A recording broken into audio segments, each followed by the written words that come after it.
Good evening and welcome. The time is now 5:32 p.m. and I would like to open the public portion of the July 16th, 2025 Richfield Park Board of Education meeting. Let's begin with a salute to the flag.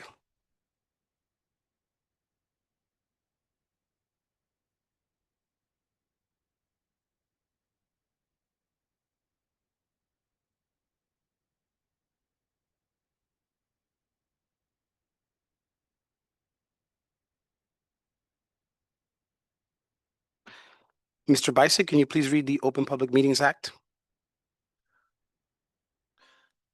Yes, the New Jersey Open Public Meetings Law was enacted to ensure the right of the public to have advance notice of and to attend meetings of the public bodies at which any business affecting their interest is discussed or acted upon. In accordance with this provision of this act, the Richfield Park Board of Education has caused notice of this meeting to be published by having a date, time, place thereof posted in a Bergen Record, Star Ledger, Municipal Building, Board of Education offices, and district website. Now, surrounding public participation will be conducted both in person and virtually through Zoom. All public will be muted throughout the meeting. Public participation comments are limited to 5 minutes. The public will be able to both speak and be seen by the board when participating virtually or telephonically via Zoom. Individuals participating virtually that wish to make comments during the public participation will need to raise their hand by clicking the blue icon at the bottom of the Zoom window. Individuals participating by telephone that wish to make comments during the public participation will need to hit *9 on a telephone to raise their hand. The business administrator, board secretary will then unmute individuals one at a time to speak in the order that their hand was raised. Thank you, Mr. Bisick. Can I please have a roll call? Mr. Cooney. Present. Ms. Kraft. Here. Mr. Feitros. Ms. McNeil. Here. Mr. Malou.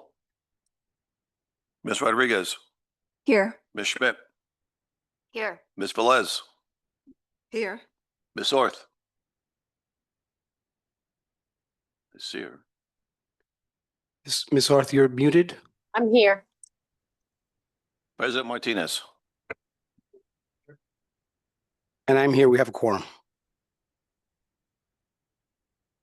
We had no official correspondence to the board from the public over the past month, although many have expressed happiness and gratitude for the work that has gone into stabilizing the district and meeting the requirements for state monitoring to end, and the growing body of evidence visible all around us that we are a district on the rise. We have a very light but consequential agenda for this evening. Tonight, the superintendent's report will include updates from the assistant superintendent on our most recent assessment data. We will have one public comment period. We will then begin the board retreat portion of the meeting, during which Dr. Vespignani will present the 2025-26 district goals.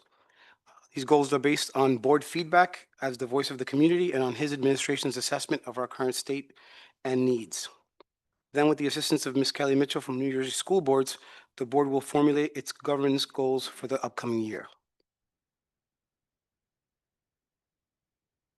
We will now open to listen to citizens' comments off agenda.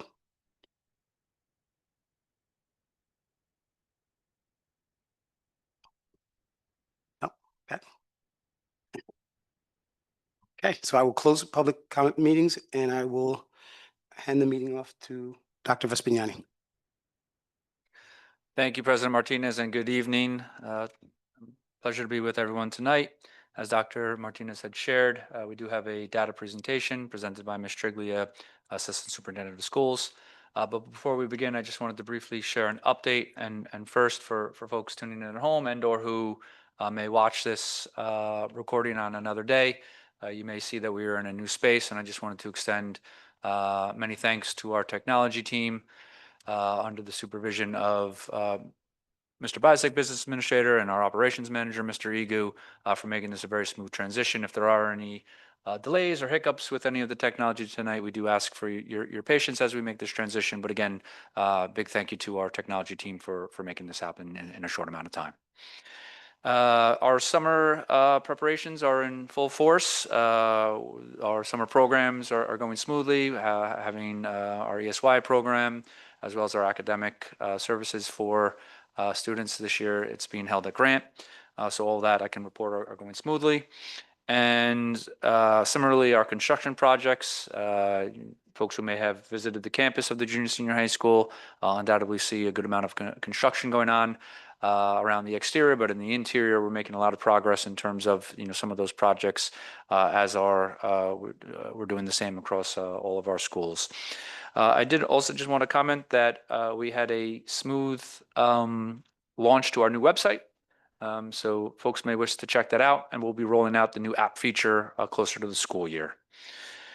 I now wanted to turn it over to our Assistant Superintendent, Ms. Triglia, who will present a presentation regarding NJGPA and also our access for L's. So please give us a moment as we prepare that presentation.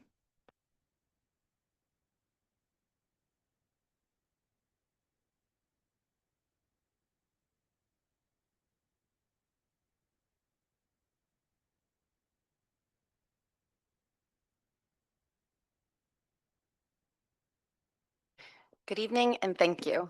Tonight we're presenting the NJGPA and the Access for L's administration, spring administration. Just a quick overview, as I do in the past. I try to give an overview of what these assessments are. The NJGPA is administered to students in grade 11 for both ELA and mathematics. ELA covers the 10th grade standards, so it's a culmination of what they learned in 10th grade, and they're being tested in 11th. And for the math component, it's for Algebra 1 and geometry standards.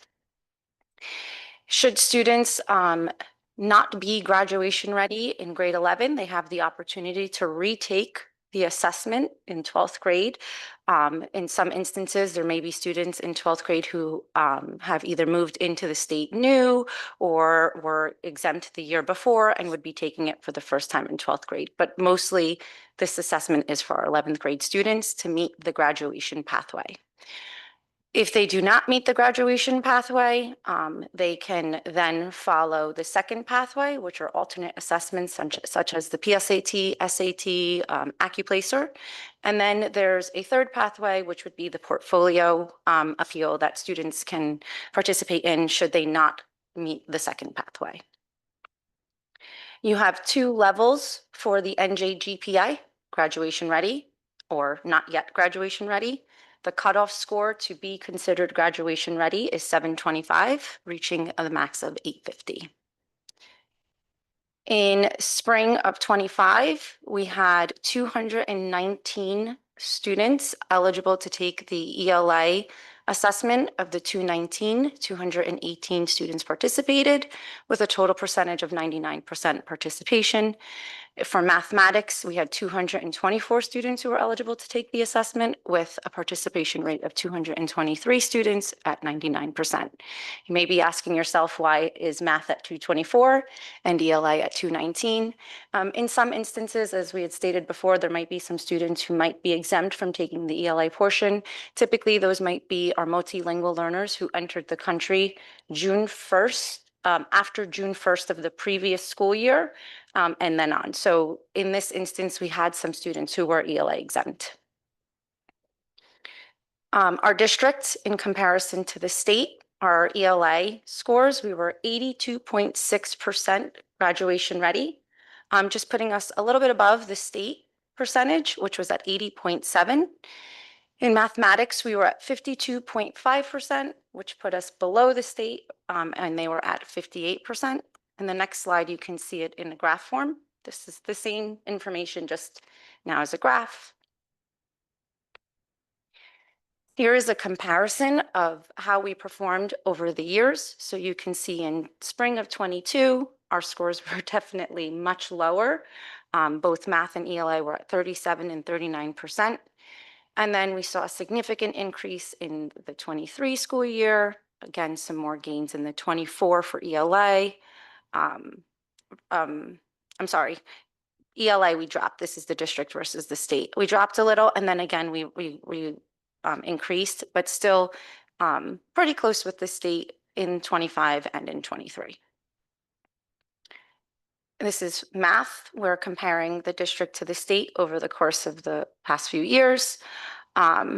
Math, we have seen a steady increase from 22 to 24 with a little bit of a drop in 25.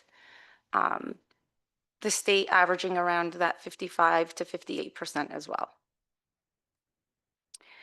This slide, if I'm moving too quickly, just note that this will be posted on our website, so you can easily go back and observe it or review it. And if you have any questions, you can always reach out, but just know that it'll be there.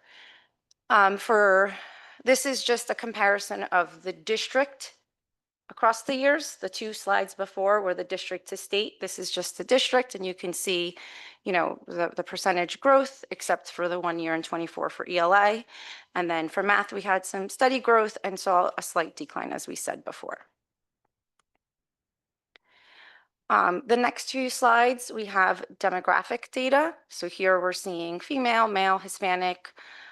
In some instances, this is just for spring 2025. You may note on some future slides that there may be some information that might be missing for a particular subgroup. In those instances, if the students fall below 20 students, you can't report out on them. I think it's 20 or 10, I can confirm, but the numbers typically, anything under 20 students, you can't report out to the public. So that might be why there may not be information there. For this particular slide, you can see that our female population was at 89% proficient. You know, I've just kind of used the cursor to show you 89% proficient in ELA and about 55% proficient in math. Our male population 75 and 49, just to give you an idea of how we were performing. Our Hispanic population was 82.5% proficient in ELA, 50% in math, and so on. I'll just give another second or two to just look at the slide. This is our special ed population. We had 48.5% proficient in ELA. Our math scores dramatically low, something we're definitely going to be working on, and Dr. V can share more about that at 3% here. Our ML population, 45% graduation ready in ELA and about 29% in math. This is our subgroups again, but a comparison over the years. So you'll see we have spring 23, 24, 25 here, female population, male population. And you'll see that there's some growth in some of these subgroups, a little decline in the white population, but still close to that 80%. Now just give it a second for you to take a look at the data.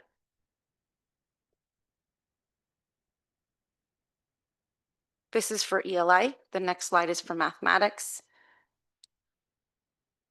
Here you'll notice in 2025, there's no information for our Black African American subgroup. That's because we were less than 10 in that population, maybe less than 20. I'm sorry, I apologize that I can't remember the number off the top of my head, but that's why there's no information there. And then you'll see the other subgroups as well.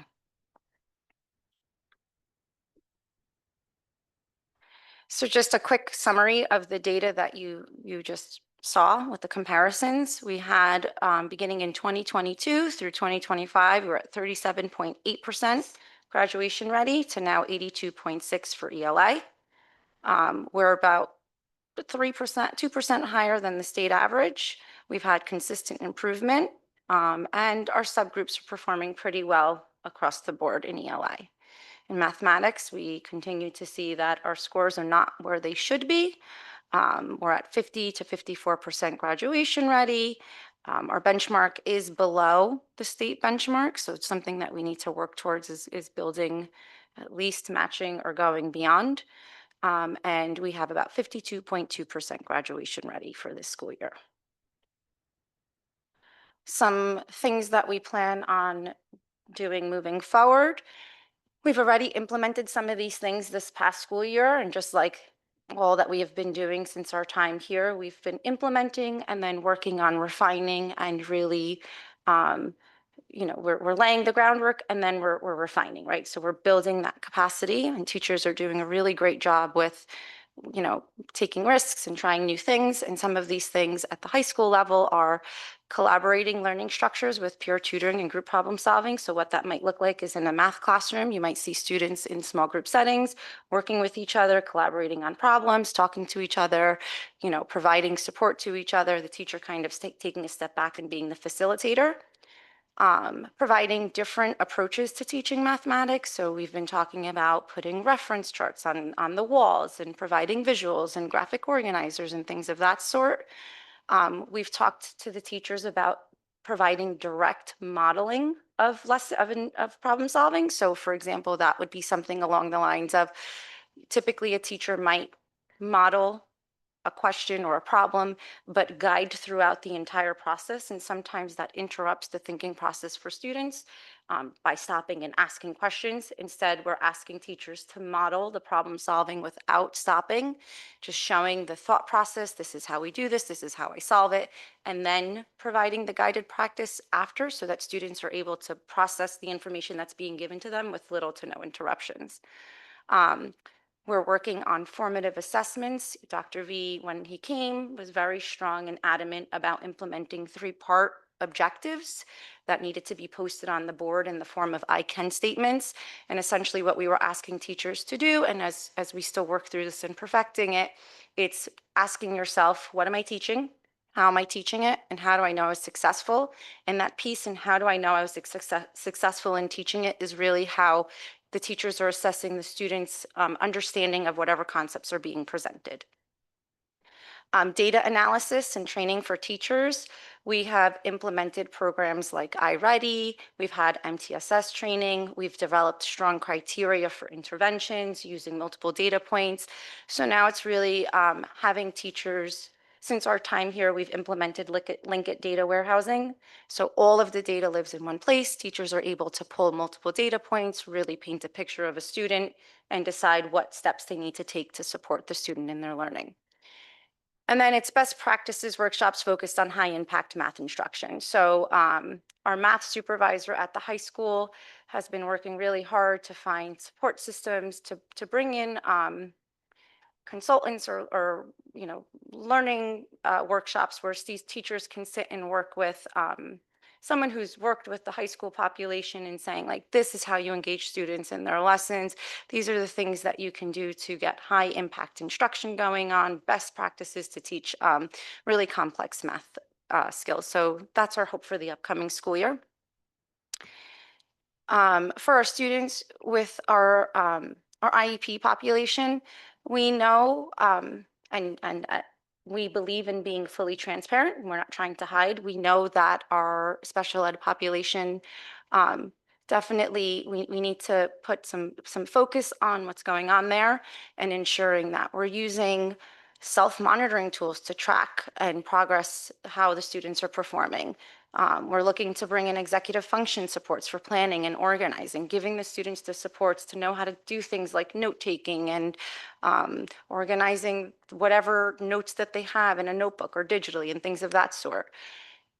We have after-school programming that offers peer tutoring where they partner up students with other students who can help support. So it's peer-to-peer support. The supervisor of special ed and the director of special ed are both working together to create a comprehensive assessment and progress monitoring system where they're constantly looking at the data and really checking the growth. Our goal for this upcoming school year, as much as we'd love for every child to be proficient on their assessments, we first want to see the growth. We want to know that what we're doing is working. And part of that is really ensuring that there's that accountability piece. There's conversations around, you gave the assessments, what is it telling us and what are we doing? So these are things that we're going to be putting in place with a very heavy lens on this particular subgroup, as well as our ML population. We have been working very closely with our ESL and World Language supervisor. Dr. V is going to touch a little bit more about a presentation that she'll be doing next month, but she has been doing such wonderful things in that department. And, these are some of the things that she and I and everyone, the supervisors, we are all responsible for all of our students, right? So not one particular group belongs to one particular supervisor or one particular teacher. we collectively have to support all students. But in overseeing the process and the protocols, here's some ideas that we came up with. We're going to continue with that small group instruction at the high school level. I did get some pushback at first when I first got here from some of the supervisors because small group instruction wasn't really a thing at the time.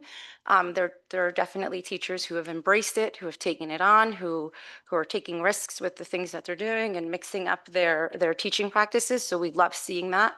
And we hope that as they continue to plan those small groups and using assessment to drive those small groups, we'll see some better results. Again, the visuals and the graphic organizers so important for our ML population, making connections, words to visuals and things of that sort. Bilingual glossaries, we have one-to-one word dictionaries that have been ordered for all of our MLs the past school year. So it's something that they can use that has academic vocabulary to help them with the translations.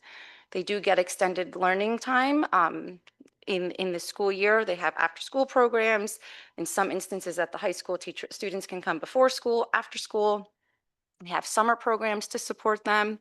They also have peer monitoring programs.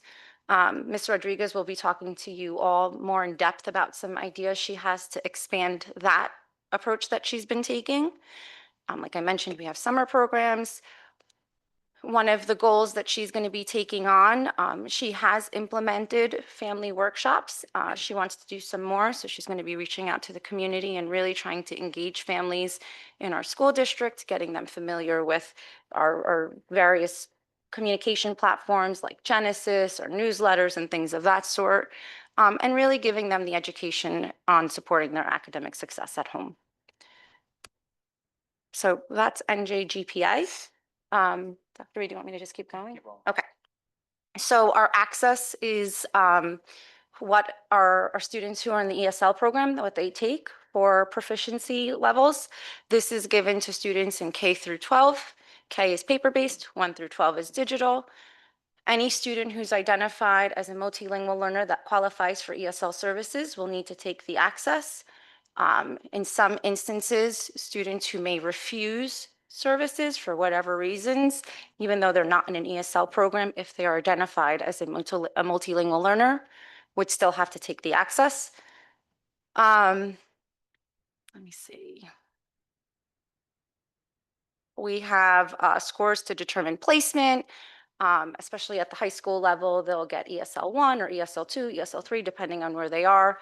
Our grading policy aligns to language proficiency levels. So depending on where they are in their range of language would determine if they're getting a pass-fail for a grade, if they're getting A's and B's and things of that sort. So the gen ed teachers receive these reports that talk about their proficiency ranges and that helps them to better determine what skills their students are bringing to the table and ways that they should be assessing them, along with the WIDA information.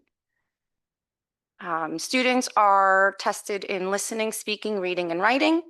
The levels go from level 1 to level 6. Students have to hit a 4.5 in order to be considered eligible to exit the program. That is the start, the initiation of exiting, but in addition to just hitting the 4.5, there has to be multiple data that's used to determine whether or not they can be exited.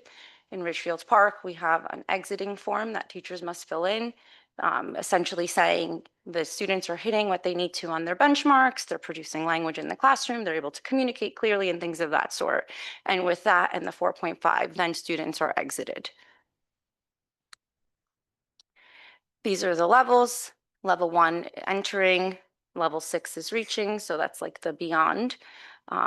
Level 2, level 3, emerging, developing, and it kind of tells you what they're able to do with those specific areas.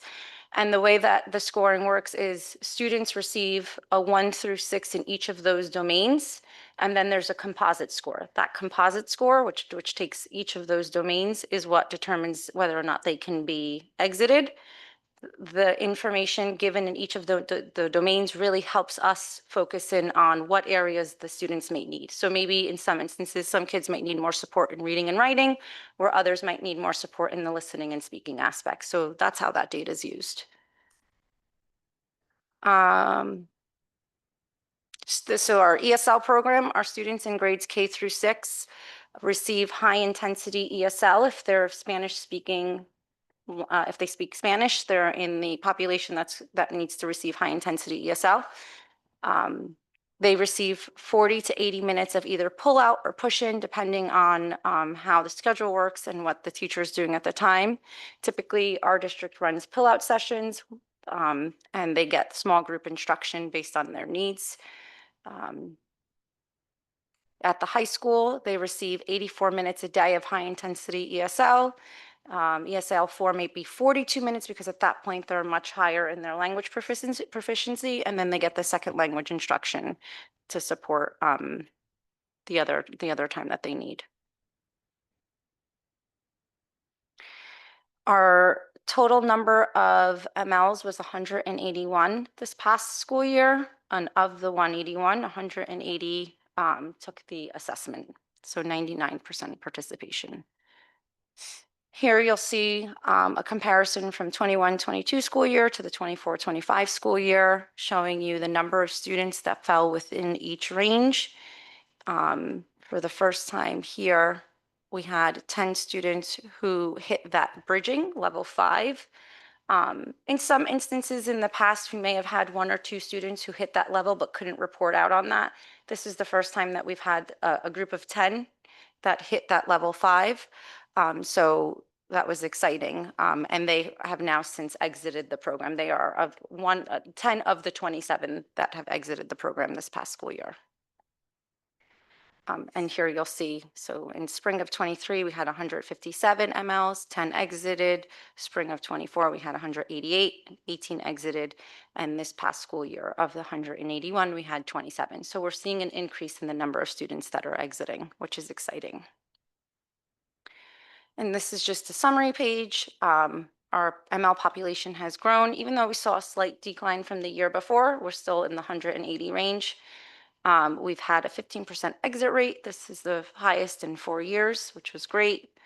You're seeing the growth just broken down a little bit more, and our number of exits over the last 3 years. Some of the focus areas, and again, as I stated before, and Dr. V will dig in a little bit more. Ms. Rodriguez will be coming at our board meeting next month, but these are some of the things that she hopes to do. So if you're out there and you're listening and your families of our multilingual learners, please feel free to join the Parent Advisory Committee. Your voice is welcomed. We want you to be part of our community. We want to extend family engagement. We're looking for ideas. So if anybody out there has any ideas, feel free to email us. We're always open to improvement, and we're willing to try whatever we can to increase our family engagement for all families, not just our ML population. We are going to continue to implement both our extended day and summer ESL program. We're going to continue to train our sheltered English instruction, our teachers in sheltered instruction. And we're going to create mentorship programs, pairing our ESL students with peer monitors. We recently hired an ESL teacher who feels very comfortable in providing sheltered instruction PD, so it'll make it easier because we can do that during our PD days, exposing more of our teachers rather than that summer training. So we're excited to be able to do that as well. And that is the end. Thank you, Ms. Striglia, for pulling that data together pretty quickly for us. And we understand that it's very complex and a lot of data in a short amount of time. So I thought I might just conclude prior to turning it over to President Martinez and the board for questions and comment. Just a quick summary of both areas. First being with the NJGPA, some significant turnarounds here.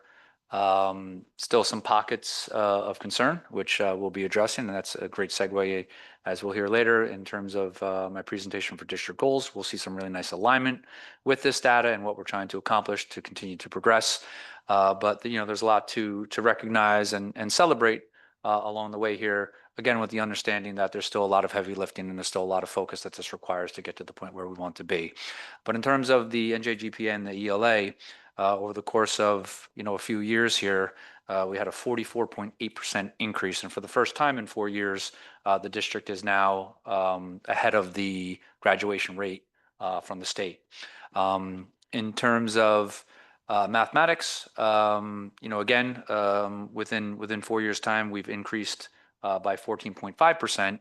But again, we understand that having 52.5% of our students proficient in mathematics still warrants a lot of focus and commitment to improving. And as Ms. Triglia had shared, still off the mark by comparison to the state average.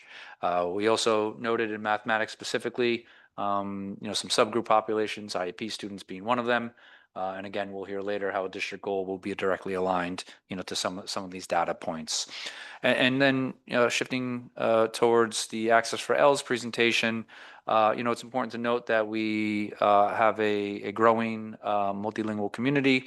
We've had a 37% growth in our ML population over 3 years, going from 132 students to 181. But the 97% participation rate demonstrates strong program engagement, and the 15% exit rate in 2025, which is the highest in 4 years, demonstrates accelerated student growth. We understand, again, there's some pockets in there that we're looking to address.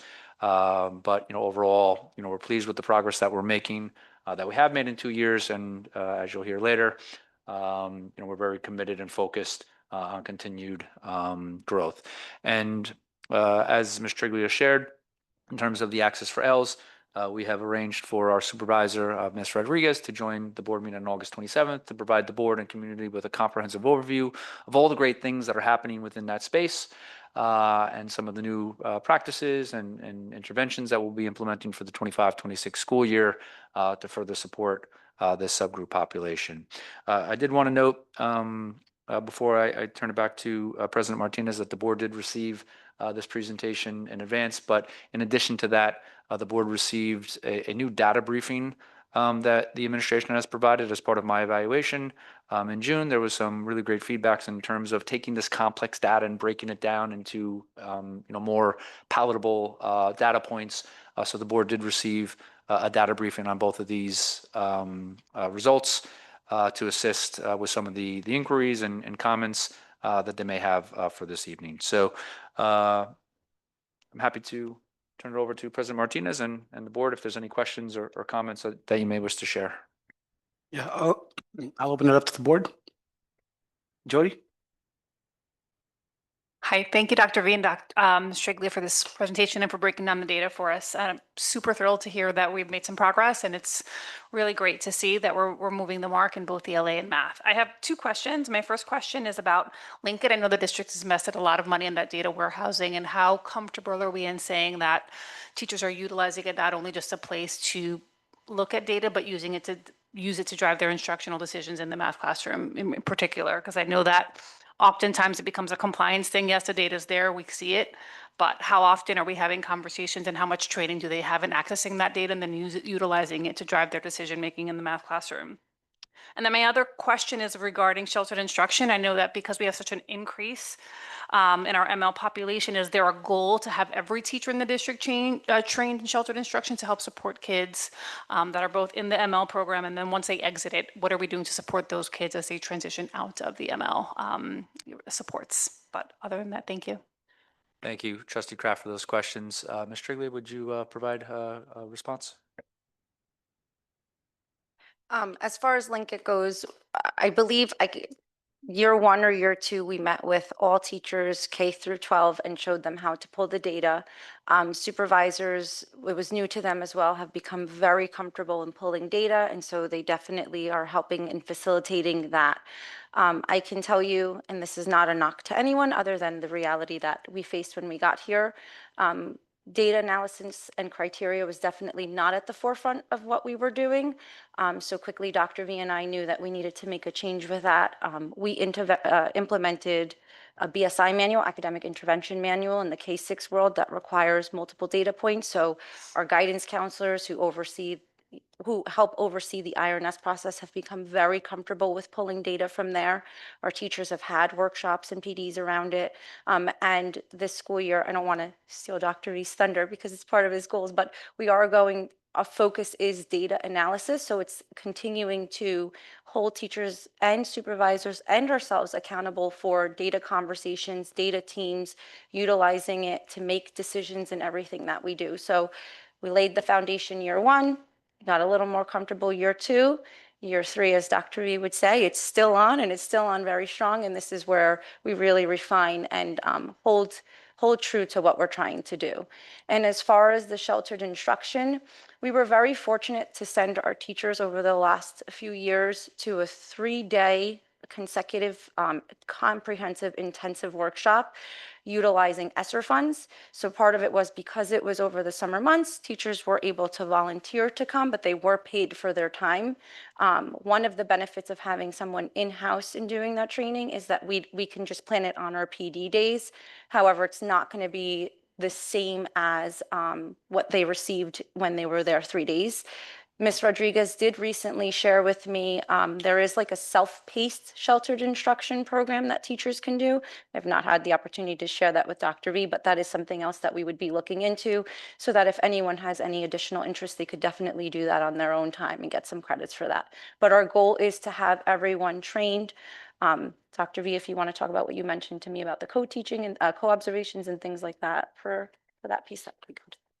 Sure. Thank you, Ms. Striglia, for sharing those responses. But what we're going to be looking into for next year as we develop our observation schedule is to have our supervisor of ML and world language to either conduct co-observations in the classrooms where we potentially have a higher number of students participating in the ESL program and or conducting the observation as a whole so that she can provide targeted feedback to our dedicated staff to further support them in supporting our ESL population.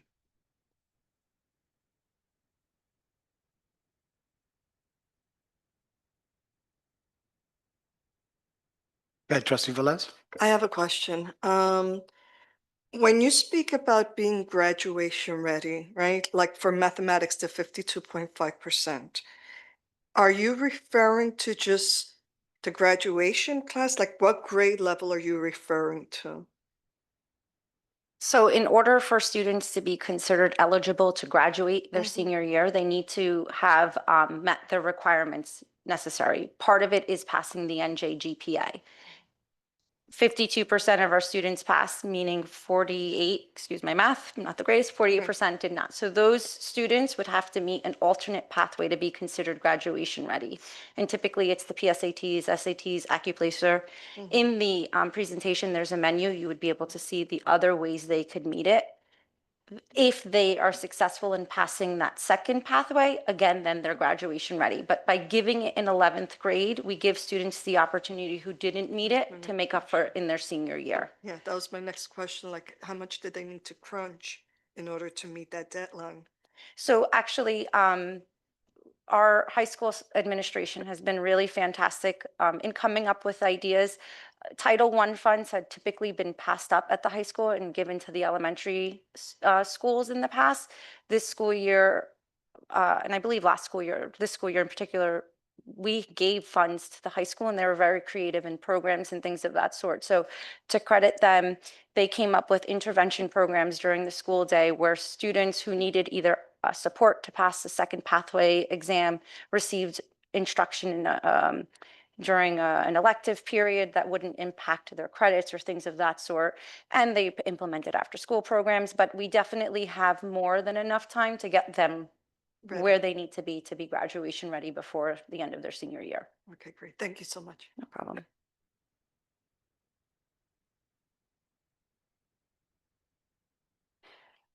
I just have comments. First of all, thank you, Dr. V and Carmela, for providing the information prior to the board meeting and for answering all my questions last minute.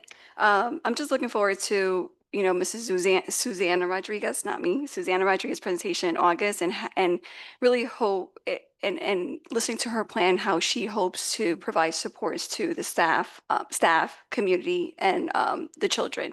And also how we can also support her. We sat here, we listened how she will go in and do the observations in classrooms where there's a high number of multilingual learners. So how can we support her supporting a growing number, a growing population, and we also, and yes, it is a complex. It's very complex, as you mentioned, Dr. V.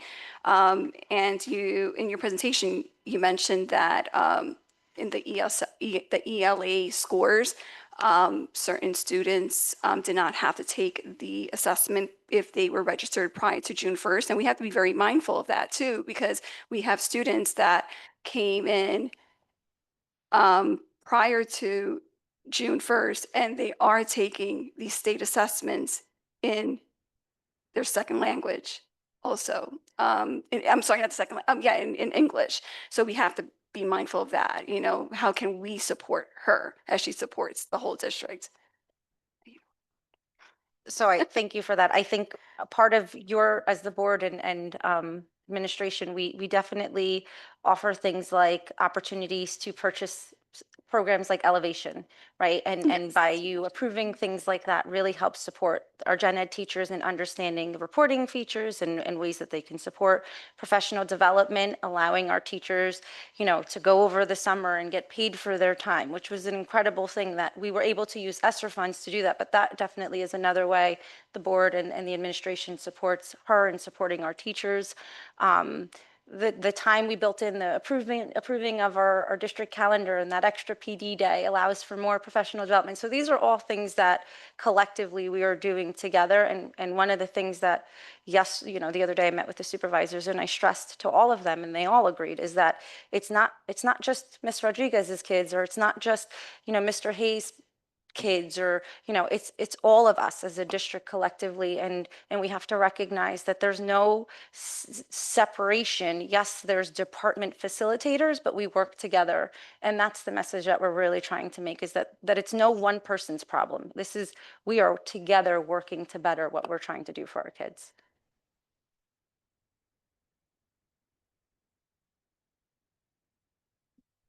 I was just wondering regarding the IEP scores and the focus on that, is there any opportunity to offer some kind of family support in that area for the parents? I mean, I know firsthand that math in general, I think for everybody is tough these days to help your child with at home, but especially a child with an IEP. Like, are there different strategies and ways? I'm obviously, like, I know how I would teach math to, you know, and how I learn, but maybe some kind of family support in that area could be helpful. Or Thanks for that comment, Trustee Schmidt. So yeah, you know, we have our Parent Guardian Academy, and we have run some successful math nights. So that's something we're looking back into, not just for IEP students, but for all students. But in addition to that, I would just share that we do have a CPAC, which is led by our director, Ms. Gonzalez. So I would encourage families to participate in that, because you know, some valuable information and support. And Ms. Gonzalez does bring in some, you know, various guest speakers in those areas. So it's really important that all of our families, not just families who have students with IEPs, all families are encouraged and invited to attend the CPAC meetings. So we're hopeful, as part of our goal this year, being a district goal, to further support and you know, kind of develop that for all students and their families to participate in.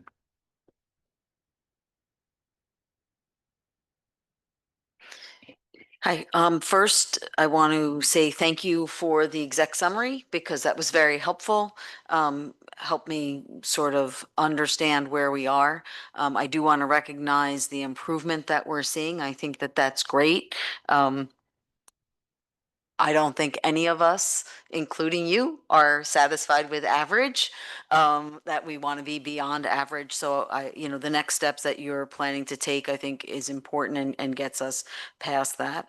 The only thing that I wanted to ask, that maybe Ms. Rodriguez could address when she comes back on the MLs, is we talk about Spanish speaking students, and I'm sure that's a very big part of the population. I'm just curious what other languages we have on new students coming in and how we're handling those students, because it's, you know, there's more than one other language being spoken.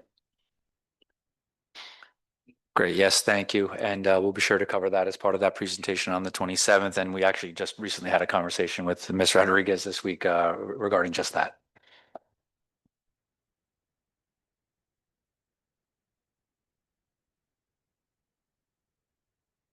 I just had a question or two. One is, when you talk about ML students leaving the program, right? When they test out, they're leaving that status, I guess.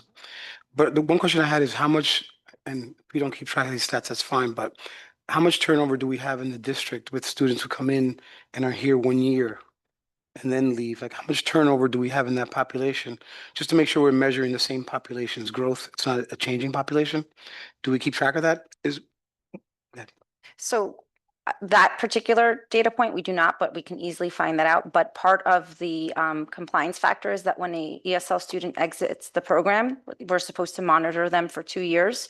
The elevation program we recently brought in does just that. It requires teachers of those students to report out twice a year on how the student is performing.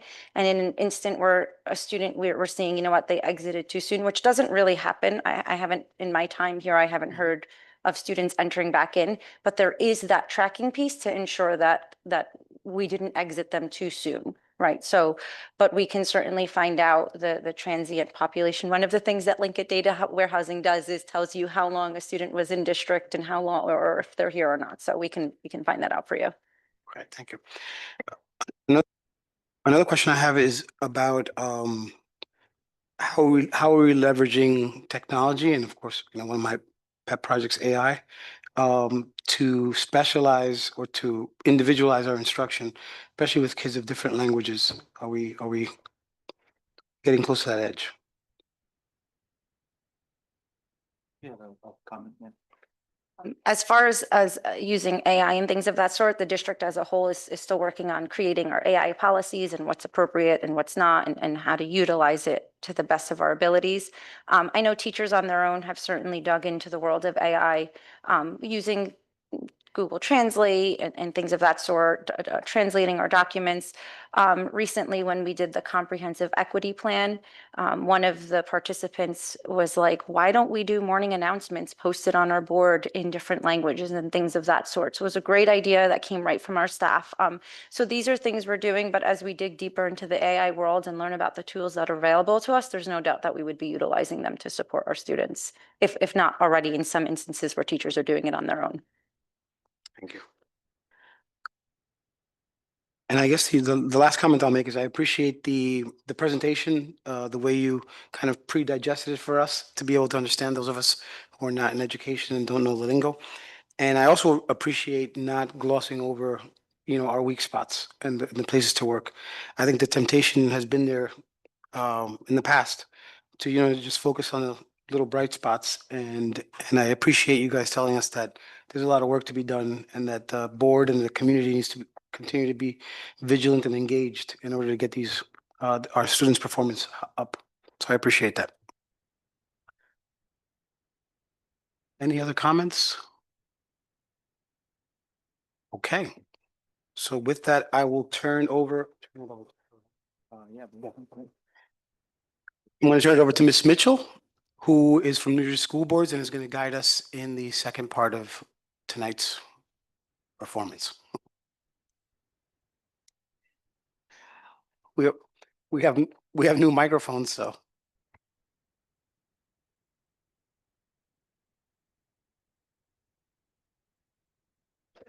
Thank you for that. We're going to take a 5-minute break first.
Okay, Ms. Mitchell, you have our attention.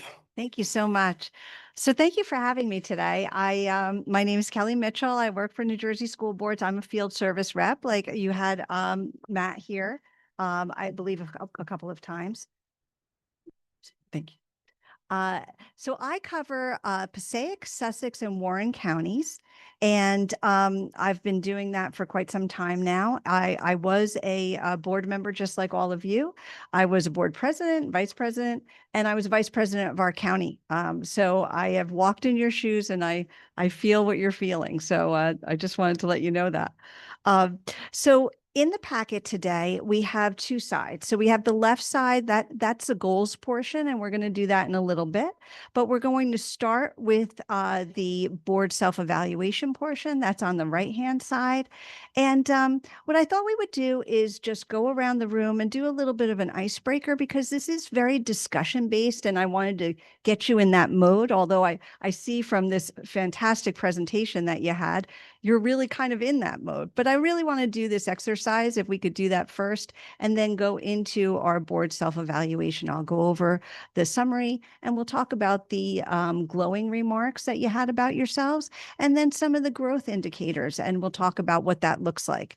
That's the piece of the board self-evaluation that transcends into board goals. And that's the reason why we do that exercise, is so that you can take a snapshot and be very self-reflective, and then transcend into the board goals. By the time we're done with this portion, it'll be very, very easy for you to pick out a couple of board goals for yourselves, because you'll get that from this data. So in the beginning, I would like to start with the first page that you have on your right side, and we'll just do round 1 and round 2, but I'd like you to read those 1 through 4, those questions, and then we'll just go around the room and just answer just one of them, if you could.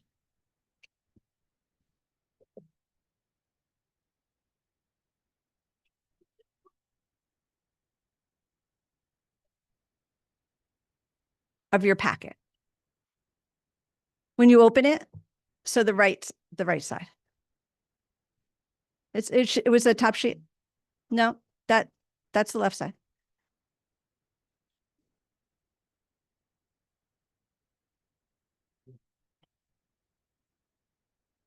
I have extras if you need them.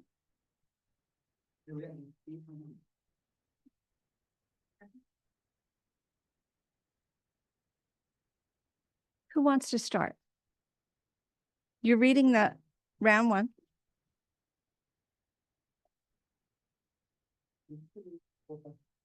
Yeah.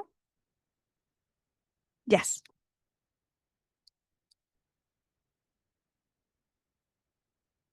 You don't have to write it down. We're just going to speak it out. So we're just going to go around the room. Who wants to start? Okay, thanks, Jody. I'm going to answer question number 1. How does being a board member compare to what you expected when you came into the role? And I'm going to speak to this. This is my second term on the board. So I guess I'm going to compare it to my first go around on the board, which was a disaster. This is enlightening. I think it's inspiring to see this cohesiveness that we have as a board, with Dr. V and his team just really being visionaries and where they want to take the board. I think that really has invigorated, I think, the work that we do. So I think that I was reluctant to run for the second term, but now that we're here and we're doing the work, it feels so good to know that we're making progress. So proud is the word that comes to mind when I think about the work that we're doing. I don't know if I answered the question. I might have just merged a couple of questions. No, together, that but was I figured to get the perfect. party started. Thanks for sharing.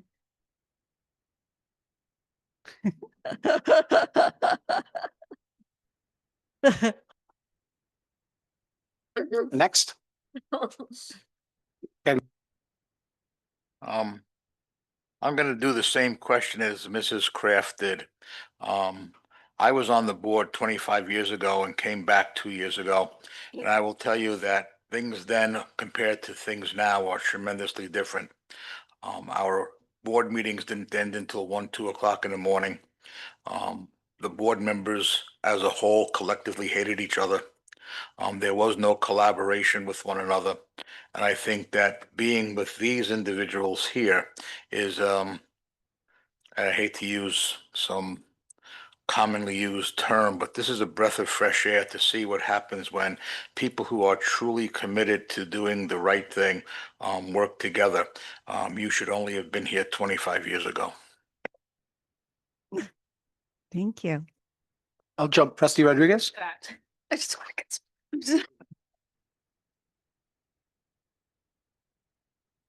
Number 3, very simple. What 3 words describe our boards or district and why?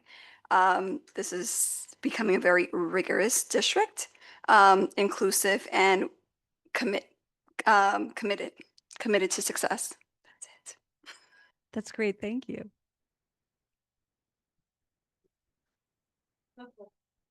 Yeah, she stole it from me, but my 3 words were professional, respectful, and challenging. Good. And I had 2 of your words, respectful and professional. And then I had a phrase, engaged in continuous improvement, because we're not satisfied, but we're continuing to push. That's awesome. Okay, I'm gonna go. I'm gonna change it up. I did have respectful also on mine for the 3 words, which is great. But I'll take number 2. So there are a lot of success stories, so I'll just pick 1 or 2. We've had so many improvements to our facilities since Dr. V and our new administration has taken the helm, and overall, the climate in this district, whether you're an administrator, student, staff, or board member, has done a complete 180. So always could do better, but the climate has completely changed since I've been on the board, which is only the last 2 years. So Wow, that's great. I'm going to piggyback off of that one. I say number 2 also. And the success story I'd like to just talk about is the fact that we no longer have a state monitor. I think that as a board and Dr. V and his team, we've shown transparency, the community buy-in, and for the state to come in and say, you know, you've done everything we've asked you to do. I think that's a huge step in the right direction, of course. So that's a proud moment for me individually, but I'm sure the board as well. Yeah, no, that was mentioned quite a few times in the board self-evaluation. So congratulations on that.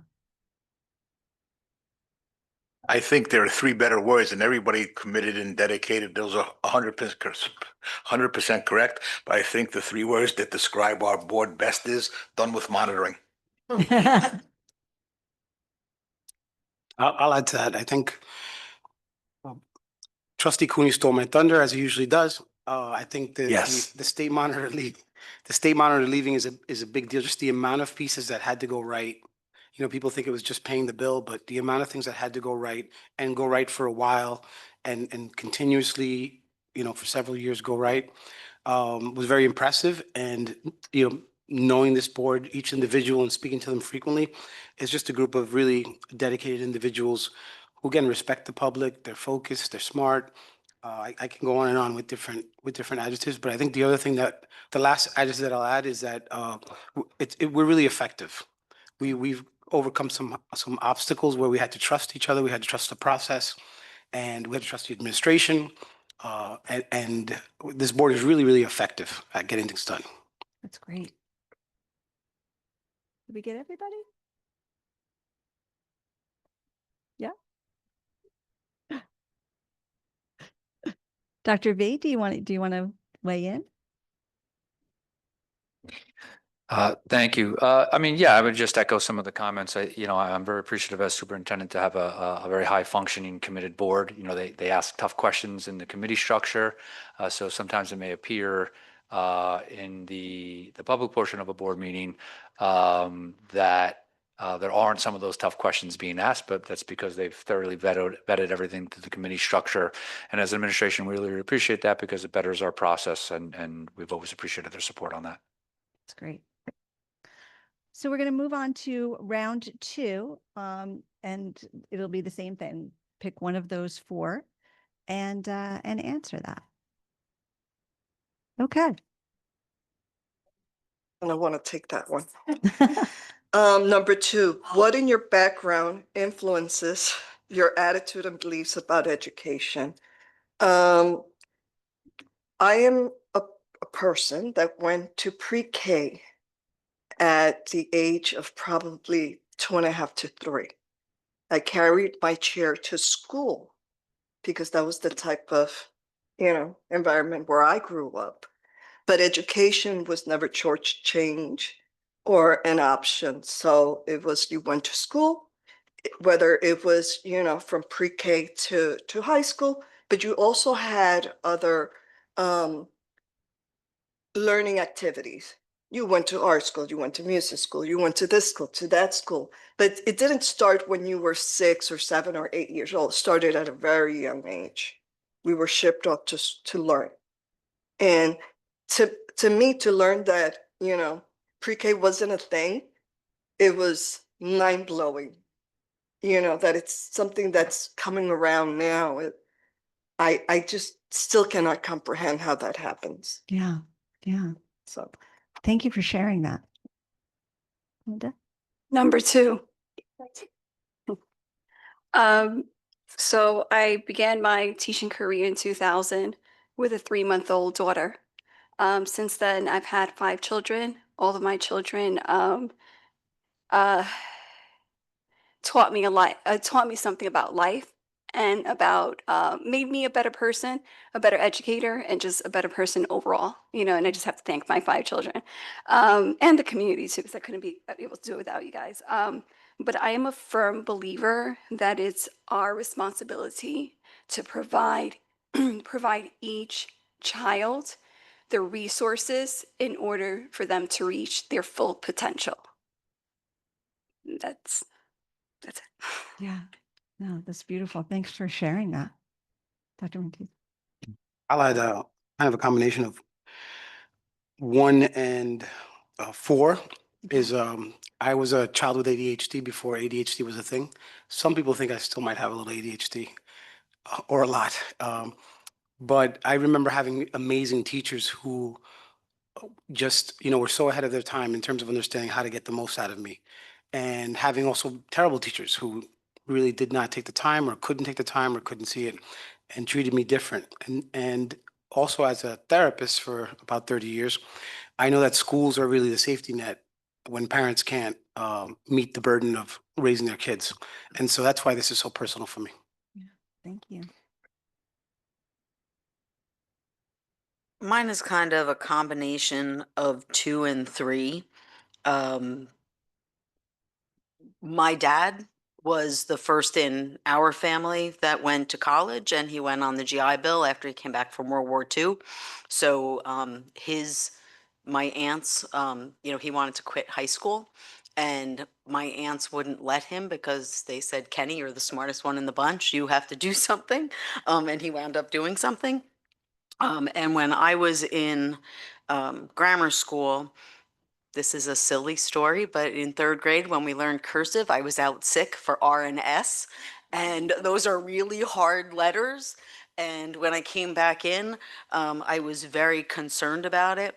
And I like to think that the education system now sort of has a little bit of a different lens on making mistakes, where mistakes are encouraged, because if you make a mistake, then that means you can learn. So I think that's something really important that we need to continue to do. Okay, Victoria. Can I go? Or you go ahead. Okay. Mhm. It's a little bit of a combination of 3 and 4, because the memories and experiences that are meaningful to me from my childhood and adolescence will be all of my memories being a student here, and being born and raised in Richfield Park and continuing on to live in Richfield Park is also my why. The love for this town and the love for volunteerism, as well as, the civic component of all of this. But again, like having grown up and gone through the school district and having nothing but positive memories, whether it be academics or socially, and all of those experiences, to then come back and be able to feel like I'm giving back, and also trying to see things improve, because it wasn't fun hearing when you've moved on in life and now you're starting to have your own kids come back here, that things, all the negativity that was kind of going on at that time led me to want to step up and do this. That's awesome. Thank you. So I'm going to try and answer too, but I think Ms. Triglia's presentation is really weighing on me because I'm a former math teacher.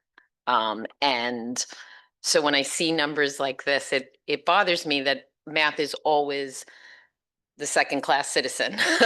And I don't think it's anything that our teachers are necessarily doing, but I think it's something pervasive in American culture that everyone finds it very acceptable to say, I stink at math, where we would never say that about reading or literacy in any way.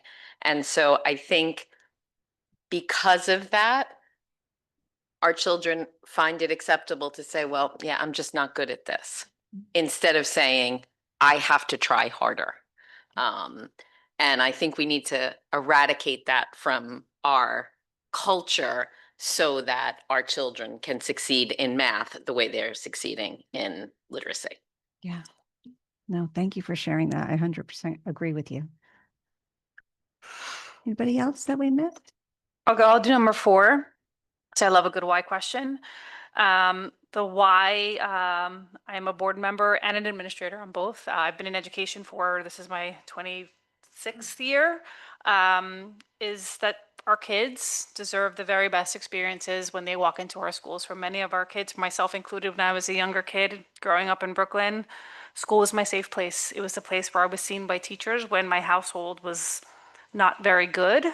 So I'm very much influenced by the idea that when a kid walks into school, it should be their happy place. So I continue to be a board member because I want to fiercely advocate for kids and that they have a safe space where they're seen, nurtured, and giving opportunities to learn and grow as humans, academically and both as people. So that's why I continue to do this work. Thank you.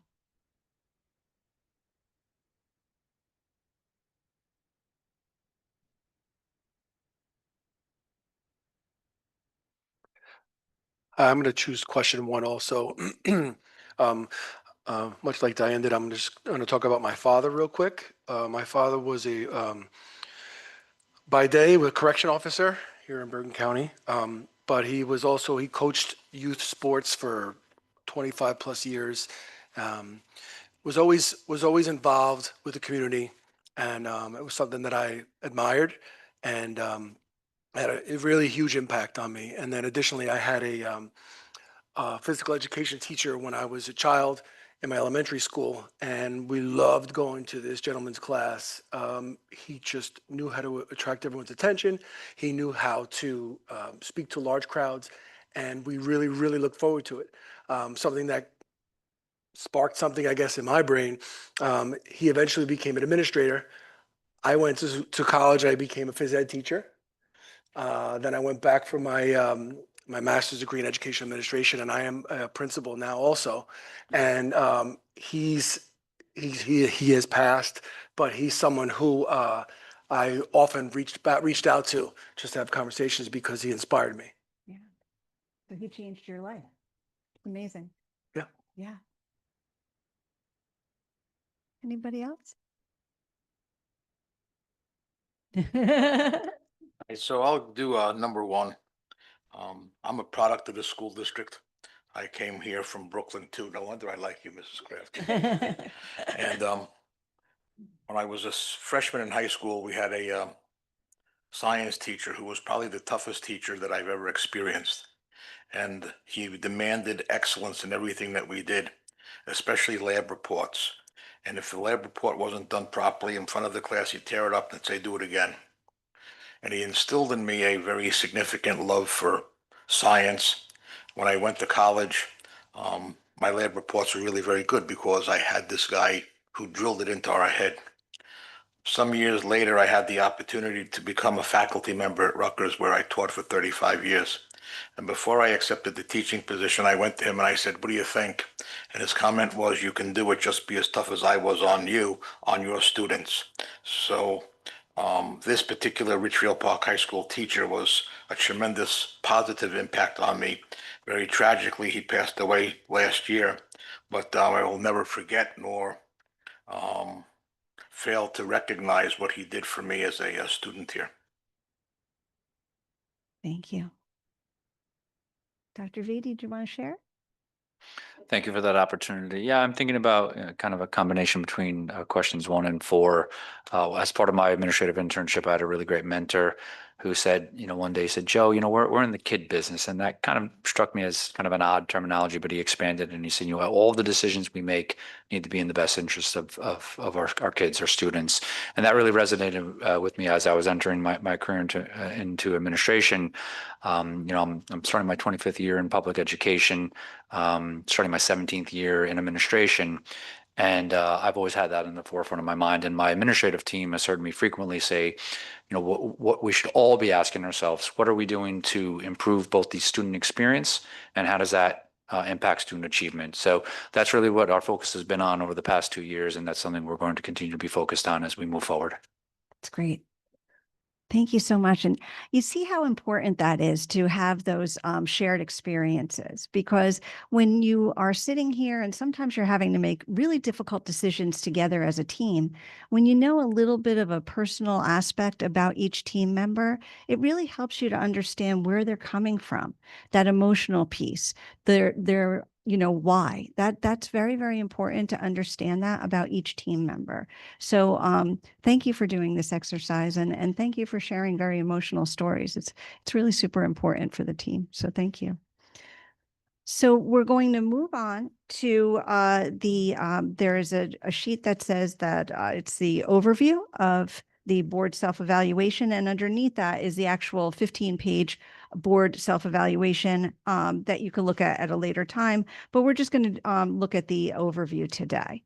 So what I do is I put it into sections. There's 6 different categories that you've answered, and then it's scored. So the highest score that you can receive is a 4. So you did quite well. You had 3s and above on each different category. And then we're going to talk about the glowing remarks that you had for yourselves on each category, and then the opportunities, those growth indicators that we'll talk about, and hopefully make them part of board goals. So we'll start with the vision, mission, and goals. And that you scored a 3.1. So that was the lowest indicator out of the 6. So we'll talk about some of the glows. So the glows are that the superintendent and the board consistently centered their decisions and actions around the district's mission and vision. That's really super important. That you feel that you have effective use of the committees, and that district goals have been very focused and easily measured. So that's super important, because especially when you're trying to do your work and then you get to the CSA evaluation, that measurement is super important, that you have the ability to have that top of mind. And you said that you really had that ability to understand those goals, the district goals. Some of the growth was built around the board goals themselves, and saying that you really didn't overly develop your board goals, that enhancing the process of goal setting would be important to you, and then also understanding the measurement of success. So, and we'll talk about that in the goals portion later on, but I'd just like to have a conversation about those comments that you had on growth. So anybody that wants to start out by speaking about the board goals that you feel that where you need that improvement, and what has happened with those. I guess I'll start as board president, since last year we did go through this process, and we kind of did it ourselves. In the past, we had help from Matt Lee and from school boards, but last year we were kind of on our own.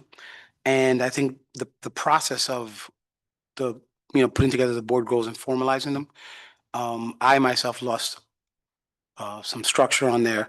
And I think also another factor is, in some ways, kind of being a victim of our own success, is that things have been so good that I think they kind of, when I first got on the board 7 or 8 years ago, we would have a textbook of board goals as to how we could be better. Right. And I think that the tension was kind of lifted last year, and I, for one, kind of put them on the back burner. Okay. Anybody else want to weigh in on that?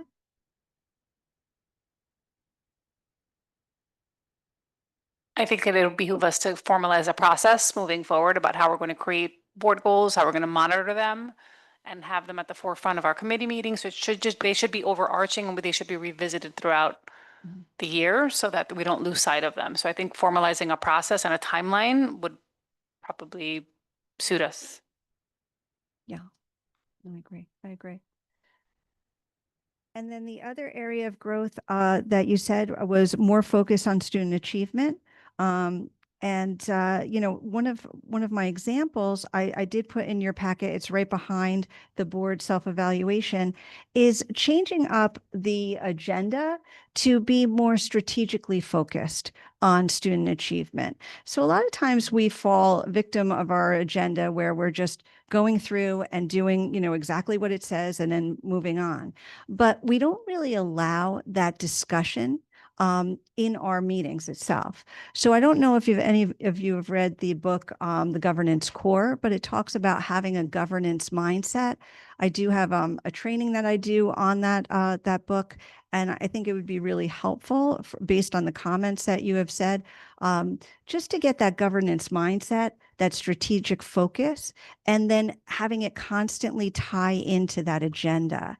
So I put that example in your packet. We don't have to overly go over it right at this moment, but it was just put in there just so that maybe it would be something that you would make as a board goal to allow that tie-in to strategic focus on student achievement.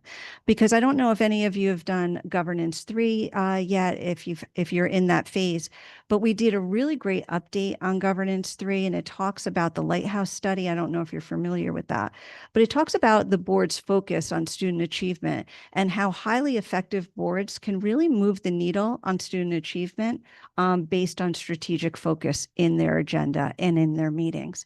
So I think that that's something that will really help you, and it'll actually help your students as well. So it'll be great work for the governance piece and a growth mindset for you all, but then also in turn helping our students. So I think that's something that you might want to visit, and we can do a training on that if you'd like. If I could just make a comment on this section, I think that for a very long time, the board has been struggling to operate at the board's responsibility level, right? We were very much involved in day to day. And when we hired Dr. V, our initial objectives as a board and as a district were like, let's get stable, let's start back to basics and make sure we're there. And I think the growth to be able to set a strategic vision is something that we're still pushing to get to, right? Yeah. Like we got past running day-to-day operations. We've gotten back to basics, and now it's like, all right, really cut the cord, let the administration do their thing, which they are, Yeah. right? But now how do we do our thing and be more strategic, more directive? You know, we have the district's mission statement that Dr. V worked on with stakeholders. I'm still uncertain if that should have been his role or the board should have been more involved in that, since it is the strategic mission of the district. So that's what I look at when I say for vision, mission, and goals, like how do we become that directional force? Yeah. And allow Dr. V and the administration to actually be the executors, the administrators of it. Yeah. So some districts do a vision and mission in conjunction with all the stakeholders, and the board participates in that. It's a really good community activity. It gives you a lot of really great understanding of what the stakeholders are looking for. And then that helps drive that strategic plan. So the board members usually are involved in that. And that's We have the mission that Yeah. was just completed last meeting. I think two Okay, meetings okay, ago okay. that we approved it. Good, So I think we need to use the mission to make sure. Mm-mm.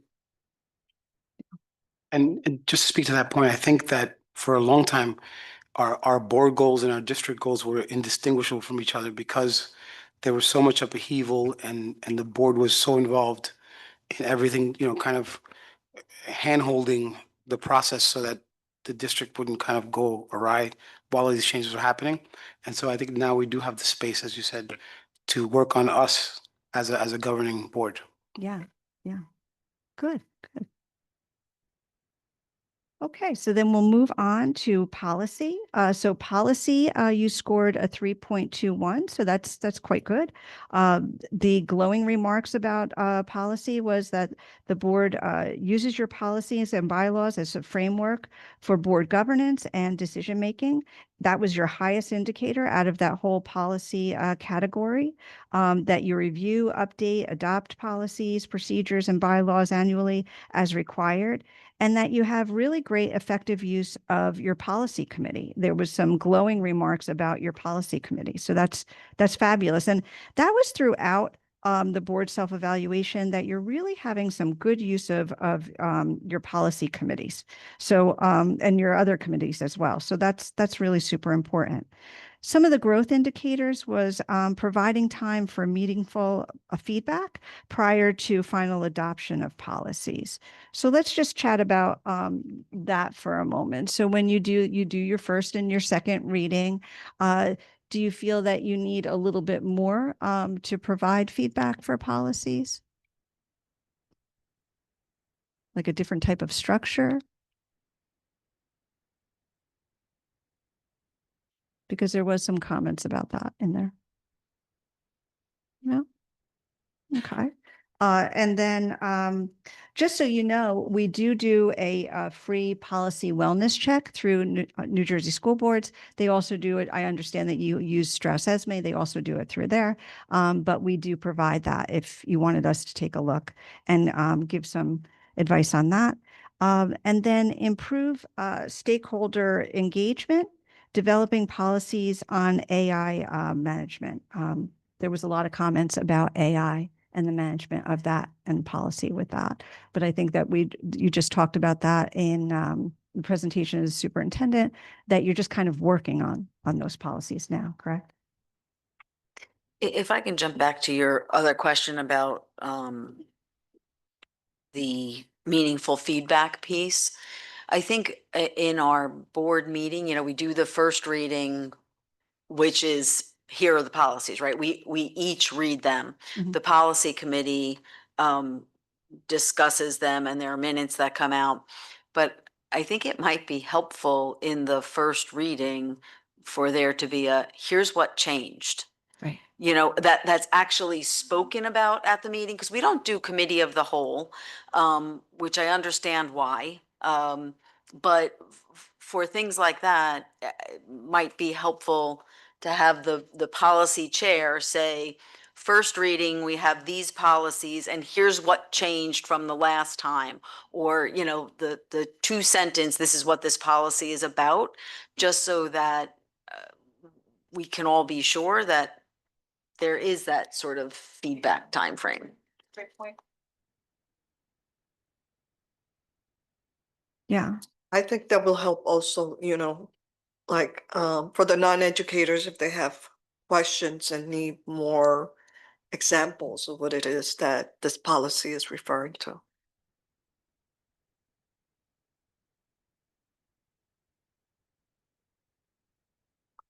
Anybody else? Okay, good.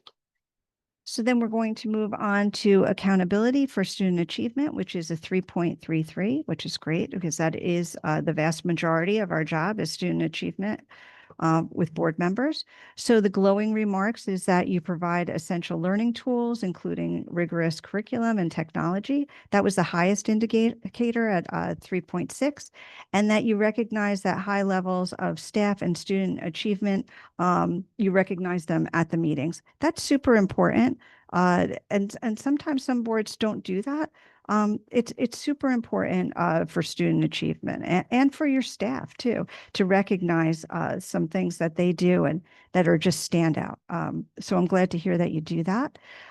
Some of the growth indicators was that reviewing the data, the student data with attention given to subgroup achievement to ensure the success of all students. The example that was given in one of some of the feedback there was that separating the 7th and 8th grade from the high school.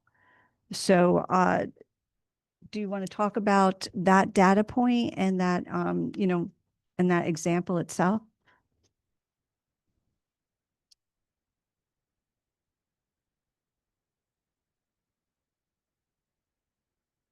Yeah, I'm not certain I understand the comment because the data points that were given,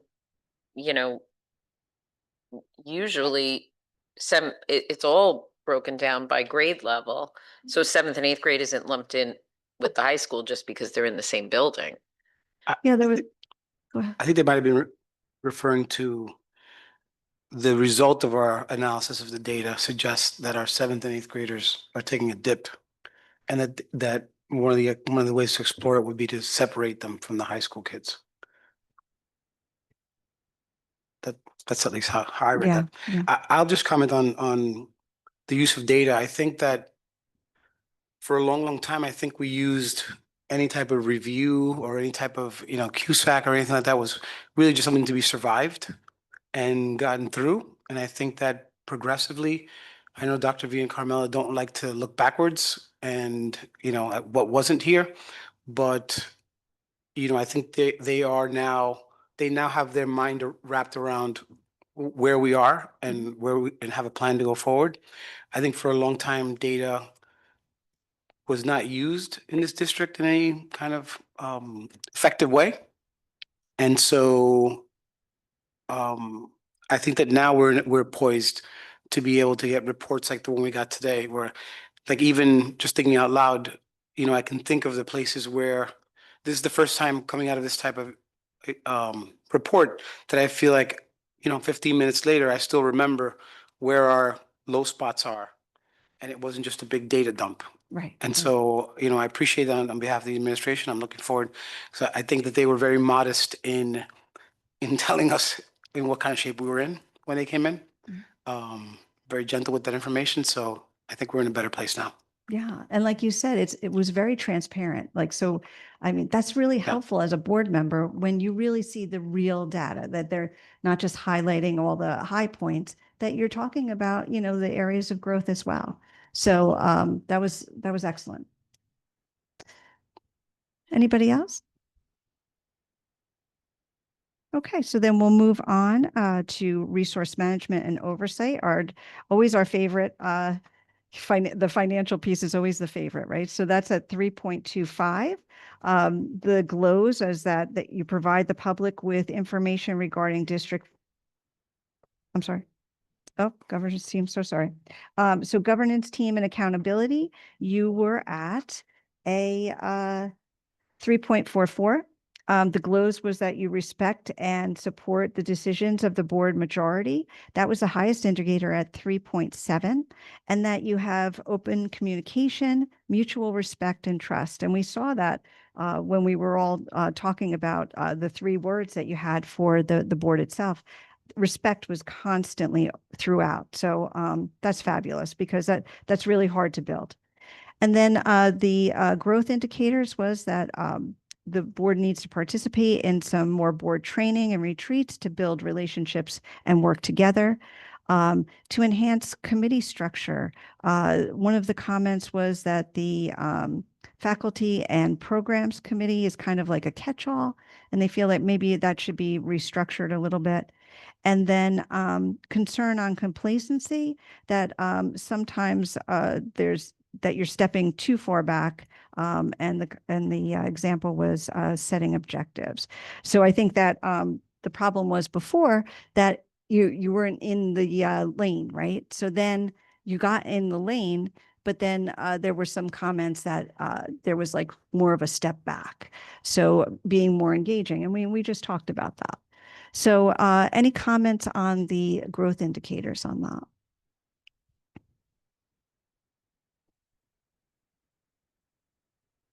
Just say very quickly, this is a very diverse board.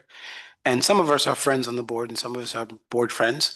But I think everybody on the board trusts each other because we know each other's motives. Like there's no, just thinking back about my entire time on the board, there were times that somebody could suggest, giving out free water and you had to raise your eyebrows about why that was being suggested. And I think that even when we bump heads on the board, everybody knows that everybody's here for what's best for kids. So, I think our relationships are good. Not easy. This is not an easy board by any stretch of the imagination, but the work is easy. Good. Can we have some elaboration on, I think it's an important point about the committee structure, and how we can enhance it? Whoever made that comment, do they want to elaborate a little bit about what that would look like? Just that one committee, it was faculty and programs. So I think it's worth looking at our committees and what each committee is charged with, because I do feel a little like when all else fails, put it into faculty and programs, right? And to Rick's point, I feel like as a board now, we function very well because either we're friends or we're board friends, but we trust each other. And so sometimes I will end up feeling like there are discussions that take place in committees that I'm trusting the judgment of my fellow board members and then voting accordingly, right? But without fully appreciating the issue. And I think maybe the policy, the comments about the policy committee, kind of the same thing, right? Like we delve into it in the policy committee and then we don't, you don't get all that detail back. So I do think it's worth looking at how we can improve the committee structure because there may come a day when I don't trust everybody on the board the way I do now, right? Like we have to face that reality. And so then if we're stuck with this same committee structure and I don't, then we can go right back to where we were at one point. Structure itself, or is the reporting from the committee structure maybe not in depth enough? I don't know. I don't know. No. I don't think it's the report. I feel like the report is very detailed. And I was just wondering, what was rationale for separating combining the personnel and the FNP? I think at one point we had gotten a lot of pushback about even having a personnel committee. And it is one area where I end up feeling like, because I feel like faculty and program really shouldn't be personnel as well. Like you spend a lot of time then talking about personnel that should have been more time for faculty and programs kind of thing, right? You're just taking away the time from it. But we had, from the previous administration, we had gotten a lot of pushback about it shouldn't even be a committee. Well, there was a reason for that. Without going off the rails, I think one of the issues, and I'll say this as because as board president, I sat on all these committees, is that the personnel committee and the faculty and programs committee, the amount of overlap in those two committees was really significant. You were pretty much hearing the same thing twice. Maybe if I guessed, about 90% similar, because faculty positions are tied to programs and initiatives. And so it became the point that I'm sitting in these meetings and Dr. V and Carmela are literally repeating word for word in these two committees. So I think we can certainly look at it. I don't think we have to make that decision now, but it might be a board goal to look at our committee structure and reconfigure it, if that's what we want to do, or parse something out. From the committee standpoint, I will say that I think faculty and programs hears the most about what is going on in the schools because it's the faculty and the programs. And that may be one that if we break off personnel and have faculty and programs as a committee of the whole, because that is student achievement, right? That's the way that our students are going to achieve, by the people that are teaching them and the programs we're using. And I don't know, I just think maybe we can think about that. Can I make And per- another point? I also agree that the same things goes for policy, right? Because those are, the policy is how we govern the board, right? So I feel like if we're going to investigate how we can maximize the work of both, like of the committee structure, I think policy and faculty and programs are the two that we kind of need to, I mean, we could make the argument for all of them, right? If you think about facilities, buildings, like all of it. I just want to add, because the faculty and programs, for me, being new to the board as well as not an educator, to even, and every time I have a question regarding that committee and the agenda, Jody answers me right away. And a lot of times I find that it's maybe you miss out on an opportunity to grow or learn something, missing a lot of that actual communication that goes on in that meeting. There's only so much you can summarize in an agenda, and then on top of it, someone who's a non-educator has to sit there and say, well, what does that even mean? Now and then I have to bother you with questions. I'm not sure I'm not sure how we solve that per se, but just something to think about. I get why the committee, I think the right people are on those committees, but maybe it's just if this board kind of stays the same, hopefully the same members for a few years, maybe that's a reason to kind of mix it up a little bit. Again, everything that you said about the faculty and programs being such a huge component, and it's like, probably also as a board member, if you're on the board, you're most interested in and want to know the most about, so. And correct me if I'm wrong, but I remember like my first term, the people who served in personnel were like the same people that served in F&P. So perhaps, no, well, I was. No, maybe you were, but no, because I was on personnel. Okay. on personnel and I was never on faculty. You're in, okay, so perhaps having different people serve on the policy, I mean, not the policy, the personnel, and then also different from F&P. I'm wondering if you can correct me if in the interest of time, we might put this on the list of possible board goals to figure this out. I don't know if we're supposed to do that here, figure out a committee structure here, or if that's something that we keep in mind that that's what we're going to do over the next year, is have a committee structure that works for everybody. Yeah, I think it would be a great board goal because there seems to be a lot of discussion on it. So I think it is something that would be a really great board goal to look at the committee structure and if changes are necessary, make those changes.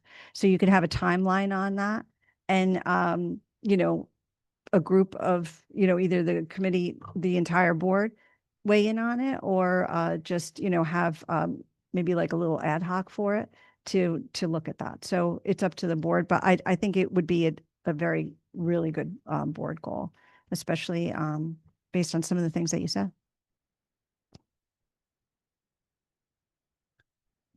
That learning aspect is really important, especially for new board members. So if you do get any new board members, that onboarding of that aspect, if they're not educators, that's the hardest part with new board members is they have a lot thrown at them. And especially if they're not educators in education, or maybe they don't have any students in the schools too, it's really hard to get up to speed so quickly. So, I do agree with that assessment about, understanding that piece of it. So see, we're getting to a board goal. This is good. Good stuff.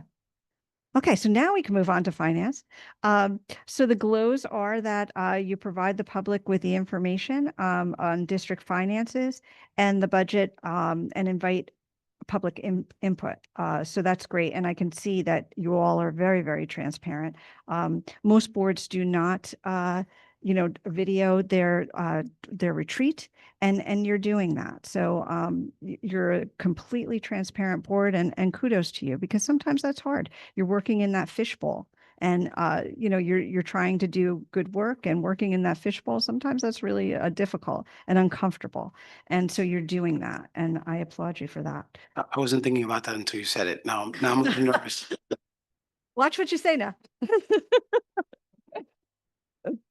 And then you said you have effective use of the finance committee, so that's great. And no longer under state monitoring due to the commitment of the board and administration. So kudos to all of you. Some of the growth indicators there was some comments that about monitoring districts' near-term and future financial health that you'd like to see a little bit more of that. Understanding data, again, about that separating the junior high from the high school students, that seems to be a talking point throughout. Also understanding there's a district building use/value that some of the board's members said that they'd like to know a little bit more about. And then the district-run bus program seems to be like a little bit of a pain point. So we could talk about that. Finding outside sources of revenue, and then understanding those lovely monthly reports that you felt that you needed a little bit more help with that. So any discussion on some of those growth points? I just have a comment. I consider myself a fairly new board member, even though I'm going on my third year. But the first 3 years really, as a non-educator, has just been about learning. Yeah. So now it's when I'm beginning to understand the processes that go on. One of the things that I would like to see is more of this group setting meetings or workshops or retreats, whatever you want to call it. I think this is a great opportunity to just, have the discussions about what's going on, what this policy is and what that policy is. And, if they're implementing new courses, what do they mean? What's the end goal for that? It's very hard when you're in a committee meeting doing quick discussions. Sometimes it takes me like a minute to say, oh, that's what, they meant, or this is what they were talking about. So I think, especially like in hot topics like policy and stuff, where you need to have the discussion. You did. And not just, with a little group of, I could read 100 summaries and not understand. Right. Yeah. So I think these types of meetings are extremely important. And I would like to see, don't kill me, at least one a quarter. Yeah. On any different topics. Yeah. And so that goes into wanting more board training. A lot of members had said that they wanted more board training. And board training doesn't mean that I come in and I just talk at you. My board trainings are usually very discussion based. So it's knowledge, I do a presentation or what have you, but make it very discussion based, because like I said, you're working in a fishbowl over and over again. This discussion based type of feel is really important. We learn a lot from the comments that we all make, but the meeting sometimes doesn't afford you that ability to discuss. Yeah. So definitely can build that into the schedule, and New Jersey school boards can definitely come in and do discussion-based trainings on any topic that you choose. Yeah, I think also would be really, really important in the financial piece, to try to kind of understand what some of the most important line items mean. Yeah. And what are the impacts. Like for me, that's very important to know. Yeah. So we have a lot of financial trainings, and a lot of times we'll partner up, your field service rep and your BA will partner up to do a training at a board meeting. And I think that would be helpful for all of you based on the comments. Anybody else? Okay, then we're going to move on to community leadership. And the community leadership piece was 3.5. So that's very, very good. The glowing remarks is that you conform to the requirements of Open Public Meetings Act and the Open Public Records Act. So that was the highest indicator at 3.8.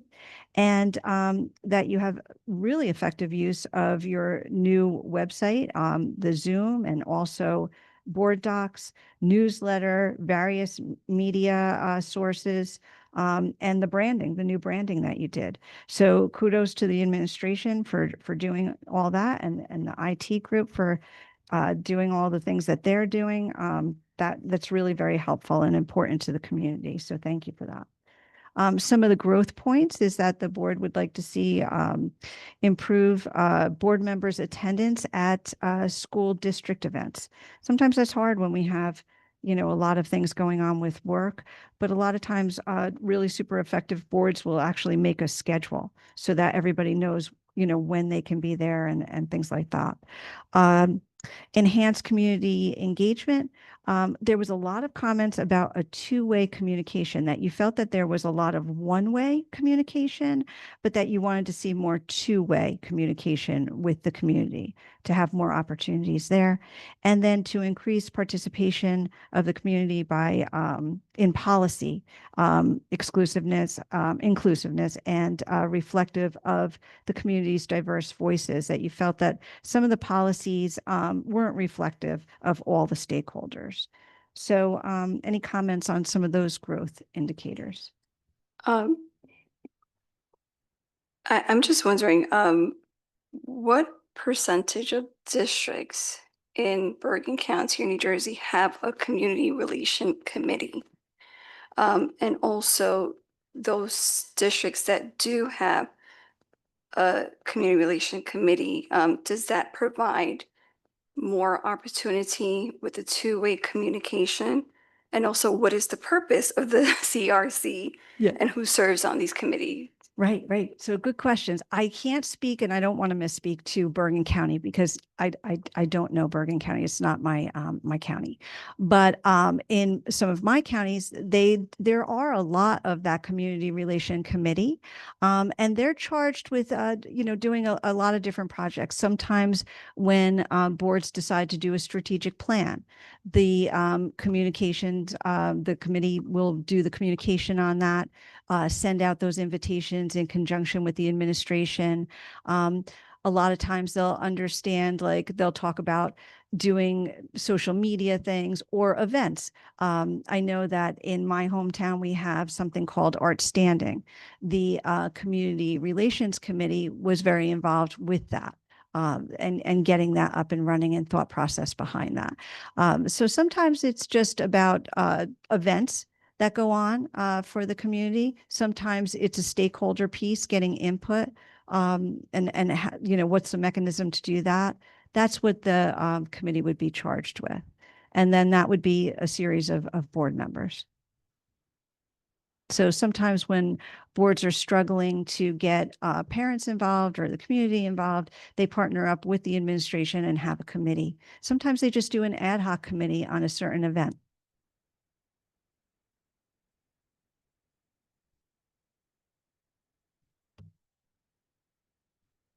What are the disadvantages of having a CRC committee, the community relation committee? Sometimes they overstep. So sometimes they will, we have to be really careful when we communicate with the public, right? So that we're not going on by ourselves on social media and posting things and then speaking for the full board.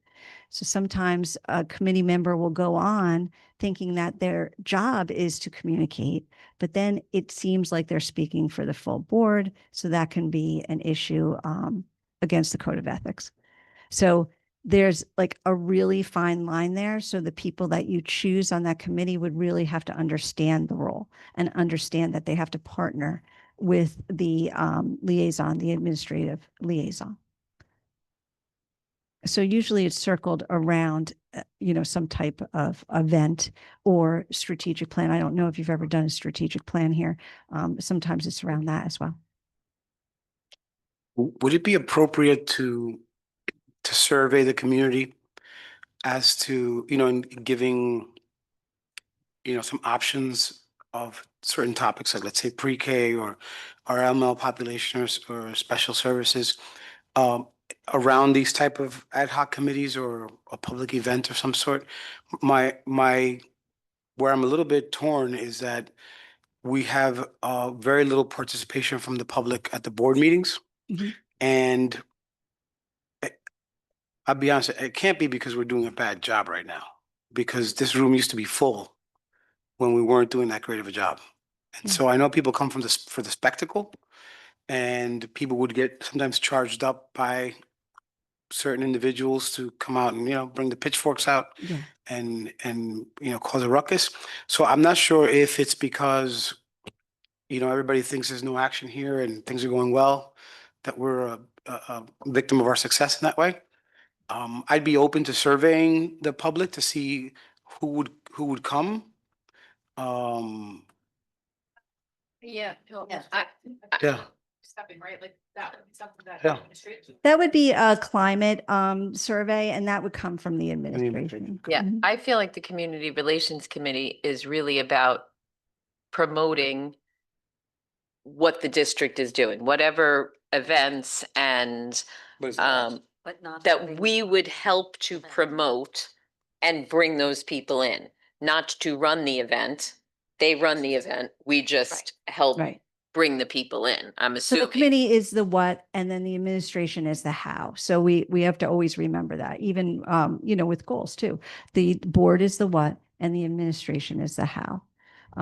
So a committee sometimes comes up, they could be the idea fairies for things, and just talk about like, oh, this might be good, that might be good. We heard this from the public, they might want to do that.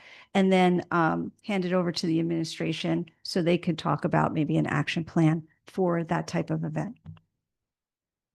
But that's where like you have to be really careful with a communication committee, because sometimes they get so passionate that they overstep, and then there's all kinds of problems. how do we decide? So one of my fears is that we're going to create a solution to a problem we don't have, Yeah. right? And so how do we? Well, it just I- seems like a lot of board members are asking for this two-way, communication. So I think we have to understand, what does that actually mean? Like, what are they looking for? Yeah, can we open that up? I also think that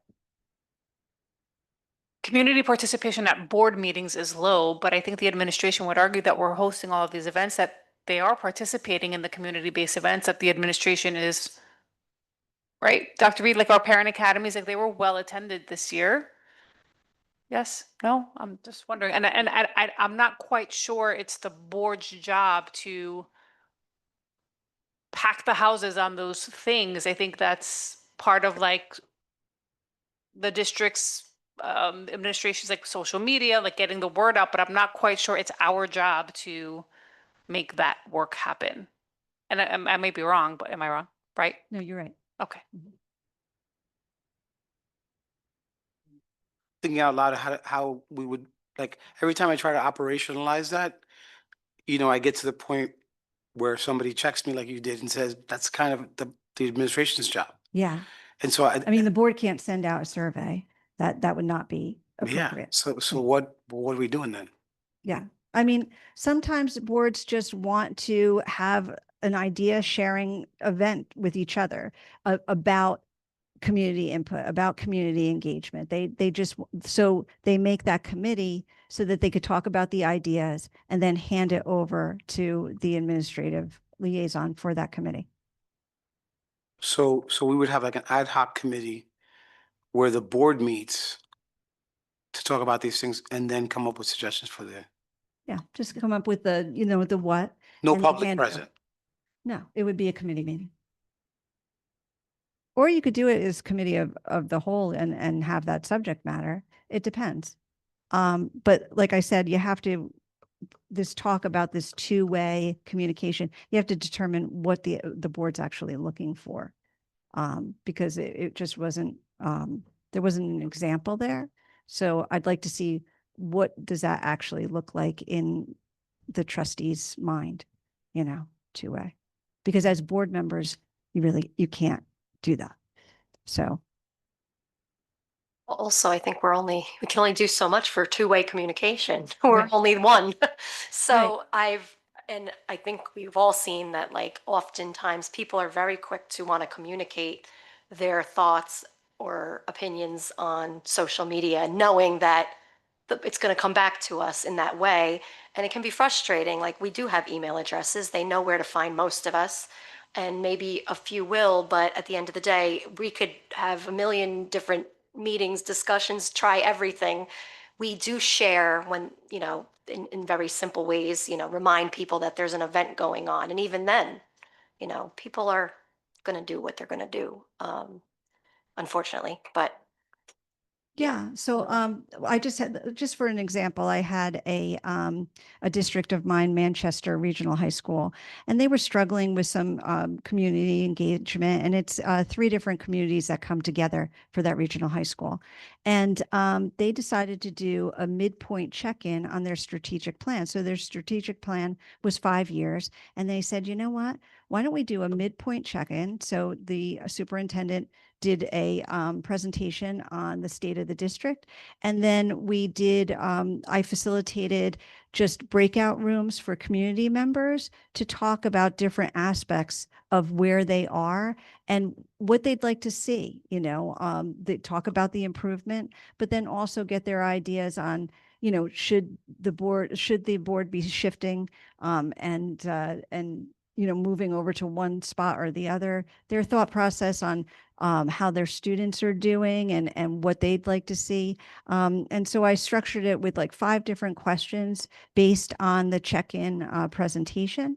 And it was really well received. And we had quite a few, we had about 60 you know, stakeholders, and they made sure that they reached out to the senior citizen, you know, population as well, because a lot of times they're the forgotten few, because they're taxpayers and, you know, people, because they're not in the schools, they're, you know, they're forgotten. So they made sure that they sent out invitations like that. And it was really, a great event. And it really didn't cost anything. So that might be something, just something. I know that you haven't done a strategic plan, but you know, sometimes just the state of the district and then just community input. And it was fun. We did these breakout rooms, and then we had group leaders that came up and reported out. It was really fun. And then the board got a sense of what the community was looking for, like the adjustment to our sales, like a little bit of a change here or there, things like that.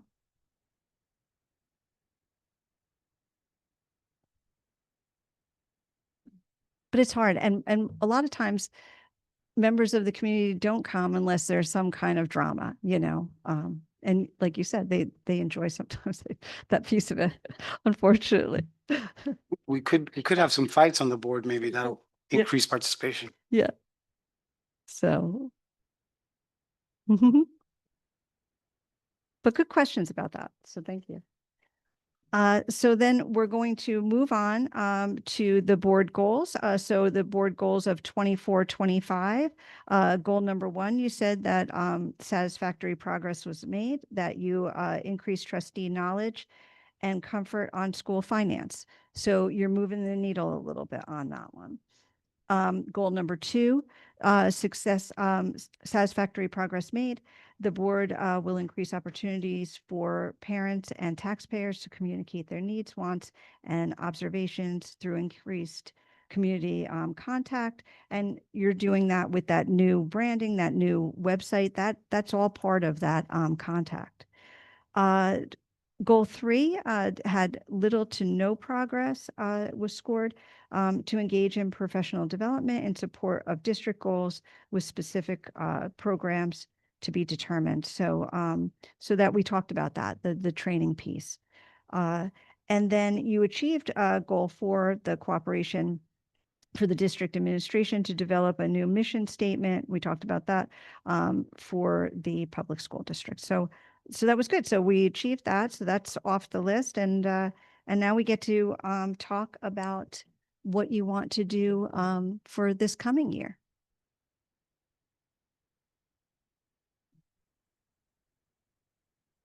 I think goal 3 needs to be a goal again. And since we didn't achieve Yeah. it last time, and the professional development, I think to the point we were saying was, you know, the monthly finance reports, having New Jersey school boards come in and go through that would be great. I don't know if there's other, you know, come up with the list of 2 or 3 things that, you know. Yeah, so the best thing to do is talk about the schedule of when the schedule can accommodate those trainings. And then I can send you all the subject matter that we have so many. And then the board can look at that and pick from that. And we'll just set that. I have a question because when we did this a few years ago with Matt Lee, we were talking about long-range plan, facility plan, and, we're like, wait a minute, let's just get even to baseline. But what does that look like, putting together the strategic plan or the long range? Like I know we have the long-range facilities plan. Yes, that's different. Yeah. I couldn't tell you what's on there. It's very vague, and I think looking at that, the capacity of our schools, where we've been talking about 7th and 8th grade and where do they belong, and this year we had pretty significant tax levy increase because of healthcare, and looking more than 1 year out for everything, I think is important. But how does a board typically go about something like that? A strategic plan. So you would have to decide if that's something that you want to do in conjunction with the administration. And if it was, then we do a presentation on what that looks like for your district. But essentially, it's 3 meetings. New Jersey School Boards facilitates that. And we invite the public in. And like I said, we invite all facets of the public in.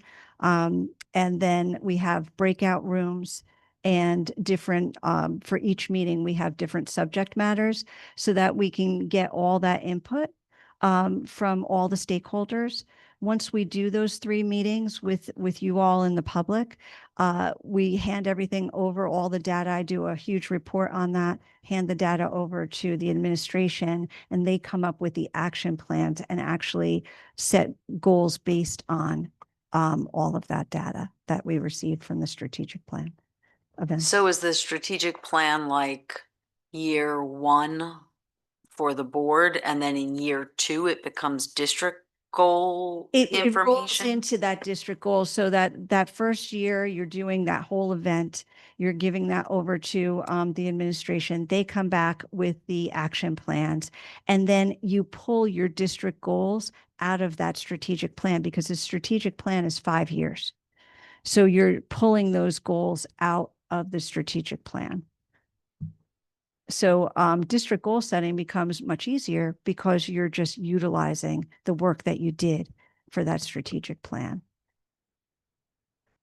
Is there somewhere on school boards where we can see a similar district like strategic plan? Yeah, I could send them to you. That'd be great. Yeah. I just finished, I just did Clifton. We just finished that, so I can send that to you. That's the most recent example. And I had about 150 stakeholders show up to Clifton. So it was a really great event. And we had like 11 breakout rooms, and it was just really good. And the board said that they got a lot out of it because they got to hear like a diverse group speak to where they would like to see the district go. So it was really super helpful for the board.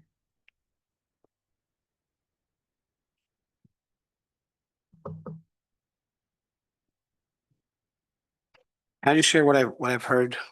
Because I'm hearing one of the goals to be professional development opportunities, more formal, more structured, in the area of finance policy and student achievement for the board, so that we understand what the administration is talking about. I also heard another one is to revisit our committee structure, preferably before the beginning of the new year when anybody incoming comes in, specifically around FMP and how to increase the amount of communication that everybody gets, policy as well, and even finance, so that everybody's getting the same information. But really focus on discussion, not just the reports, because everybody said the reports are good coming out of the committees, but to be able to have a little bit back and forth and have a deeper level of learning, and the possibility of creating an ad hoc committee that meets around the topic of community relations, not with the community there. And I guess we would have to get feedback from the administration about how they're doing with their community relations. Like, are these parent workshops being attended well? Is there more we need to do? Is there less, or they need to do?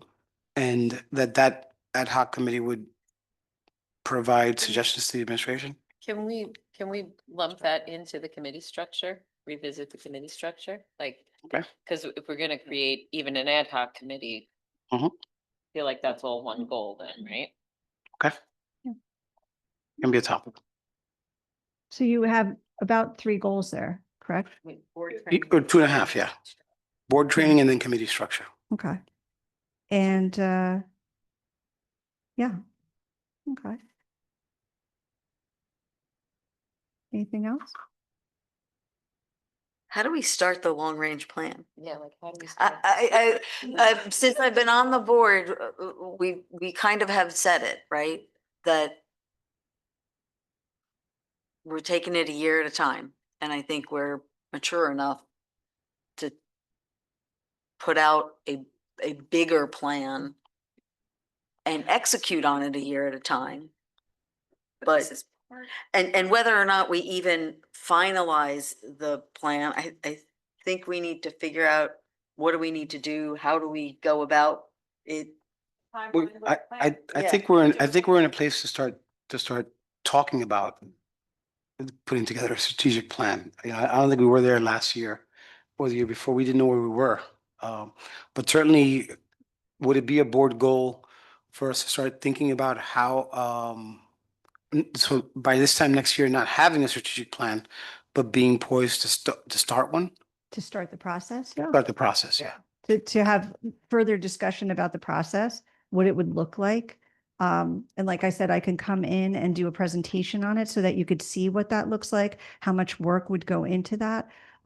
You do have to have your administration weigh in on that because it's a heavy lift for them. So they would have to tell you an appropriate time that would be good for them. Because if you think about it. Exploring it, like not necessarily getting it done this year, I agree. Right. But exploring it to understand what has to, So that maybe we Be could do it done. next year. yeah. Yeah, so let's make that a goal for us to find out what it is, because the administration probably knows what it takes to do a strategic plan, but we don't. And so we might think that it's just, He's noticeably quiet. we might think that it's, you know, it's a good idea. We have a powwow and we get together and we say, all right, this is where we want busing to be. This is where we want, you know, our facilities to be. But if it's going to distract from the work that has to be done now to do that plan, we need to be really kind of cognizant of So I that. think we need to Yeah. understand what is it. So that can be, so that's, I think that's appropriate board goal for us to learn. And, you know, at school boards, there are some workshops on doing a strategic plan. And we could also have school boards come to us. So I think that's a realistic goal for us. I think it, you know, it kind of goes along with the PD opportunities too, like Right. we talked about finance and I don't know what else you said, Policy. policy. Yeah, and achievement Maybe, and student you know, achievement. maybe strategic, like if we're thinking quarterly of having some kind of PD opportunity, then maybe the Roll that into one. strategic plan Yeah, becomes that'd one be- of those Okay. PD opportunities, Mhm. right? So that at the point that we do ask the administration for a strategic plan, we know what we're talking about. Exactly. Okay. I gotta say, these two, you can correct me if I'm wrong, these two are pretty heavy. They're pretty heavy. So I think I'd leave them as like the standalone. Like I think you have enough work built in there. You know, there's no like hard and fast rule of how many goals to have. Those are kind of like really meaty. So I think that I would just have those two because that's a lot of work right there. Yeah. And, you know, when we operationalize this, when Michelle and I sit down and kind of lay this out as to what the benchmarks are of success, I think we'll have a better idea how much we're biting off here. Yeah. So I have a chart on the left-hand side. I have a chart in there that you can utilize to have like indicators of success. Fifth? Yes. And then on the back side of that kind of It's an gives you an example. I was just gonna ask you for that. I'm Yeah. real late. I'm a very prepared person, so you're all set there. And then I also put in, you know, the 12-month schedule for board members because you know, like I know that you've had a lot of chaos, and now you're coming together and super organized. So I think that 12-month schedule kind of tells you exactly what you should be doing as board members each month. So I think that would be helpful as well. Excellent. I guess my next question is like, what are our next steps as a board to finalize, I guess the goals, and then like, when does that work happen, right? Yeah, so that's a great question. So what will happen is you'll wordsmith that those two goals. And I can do that with you if you'd like, or if you could send it to me and then we could talk about it. And then we'll get that together. We're going to talk about district goals with Dr. V in a minute. And then in the September meeting, you'll adopt both sets of goals and then have that timeline to them. So I'm looking at your 12-month thing. Yeah. The 12-month thing, not necessarily yours. August says submission of merit goals to the executive county superintendent. That's probably something that you don't have in the contract. Very, very few people have that in the contract. Yeah. So don't get nervous there.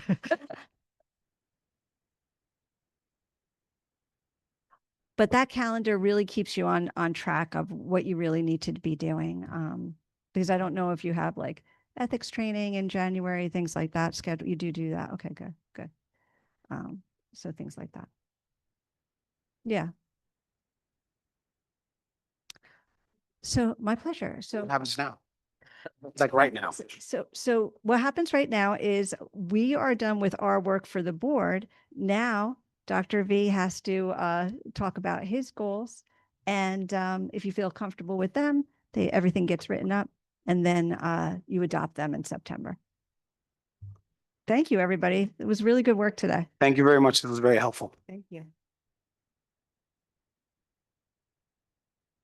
Do you want that slide for because we kind of like blew through, we'll put your slide up. There was a slide just for district. We'll put Carl.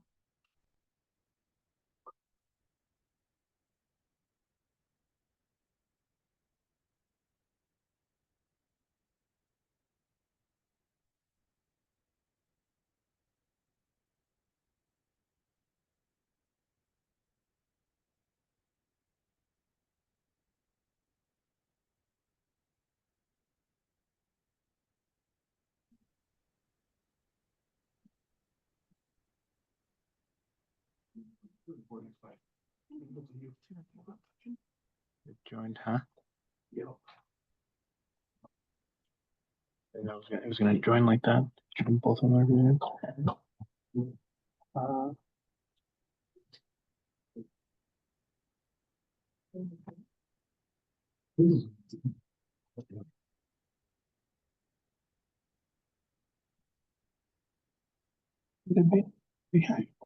Hmm.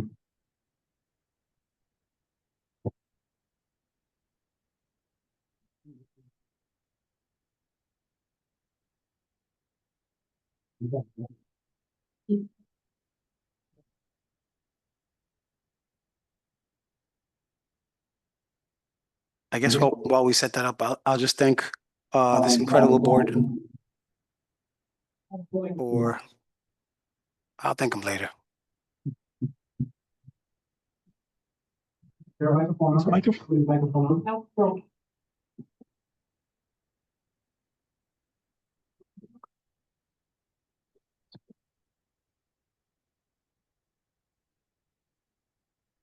You know, it is over. Yes.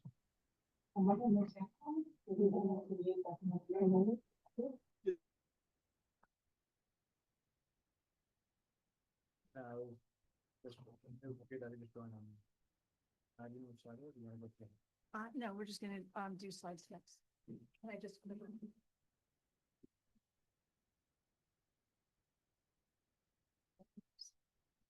professionals here? Dr. V, do you want to, you're going to go right from there? Because your slide is up.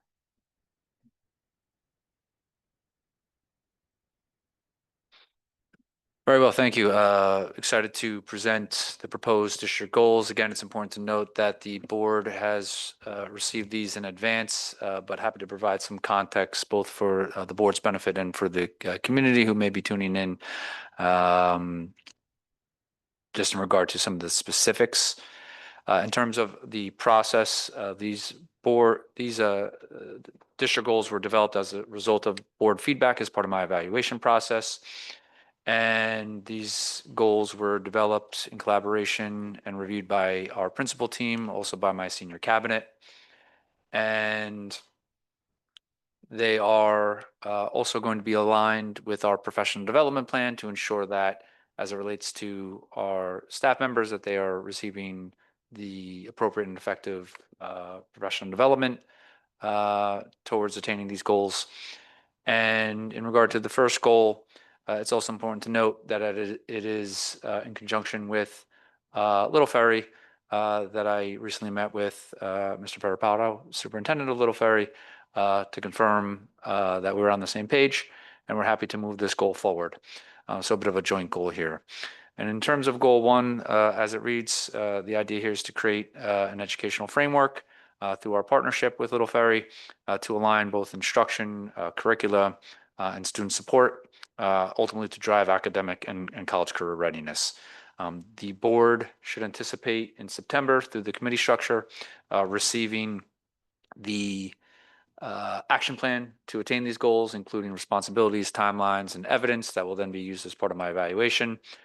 And then we agreed that I would report out this year, not through the committee structure so that I'm sharing the same information in every committee, but rather in the superintendent's report as part of the formal board meetings with benchmarks in November, January, and March to provide updates to both the board and the community regarding progress towards our goal.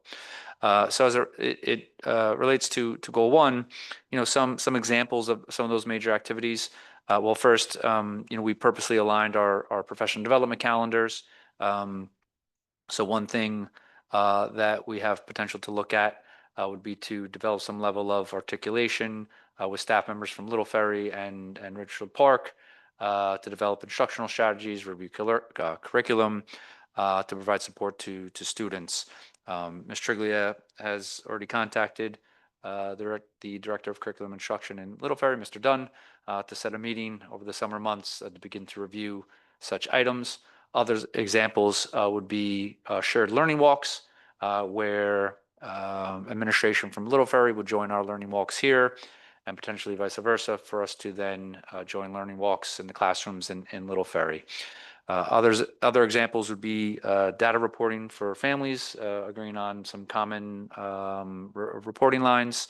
We do share already an ELA consultant, so we'll certainly work with Ms. Laura Woods in terms of further developing some of the major activities. But we're really excited to officially, someone put a stamp on this. As I shared for those who attended the graduation and the speech that I provided, some additional supports to the existing bridge that we have here. So we're really excited about this goal as it relates to the student assessment that Ms. Triglia had shared earlier.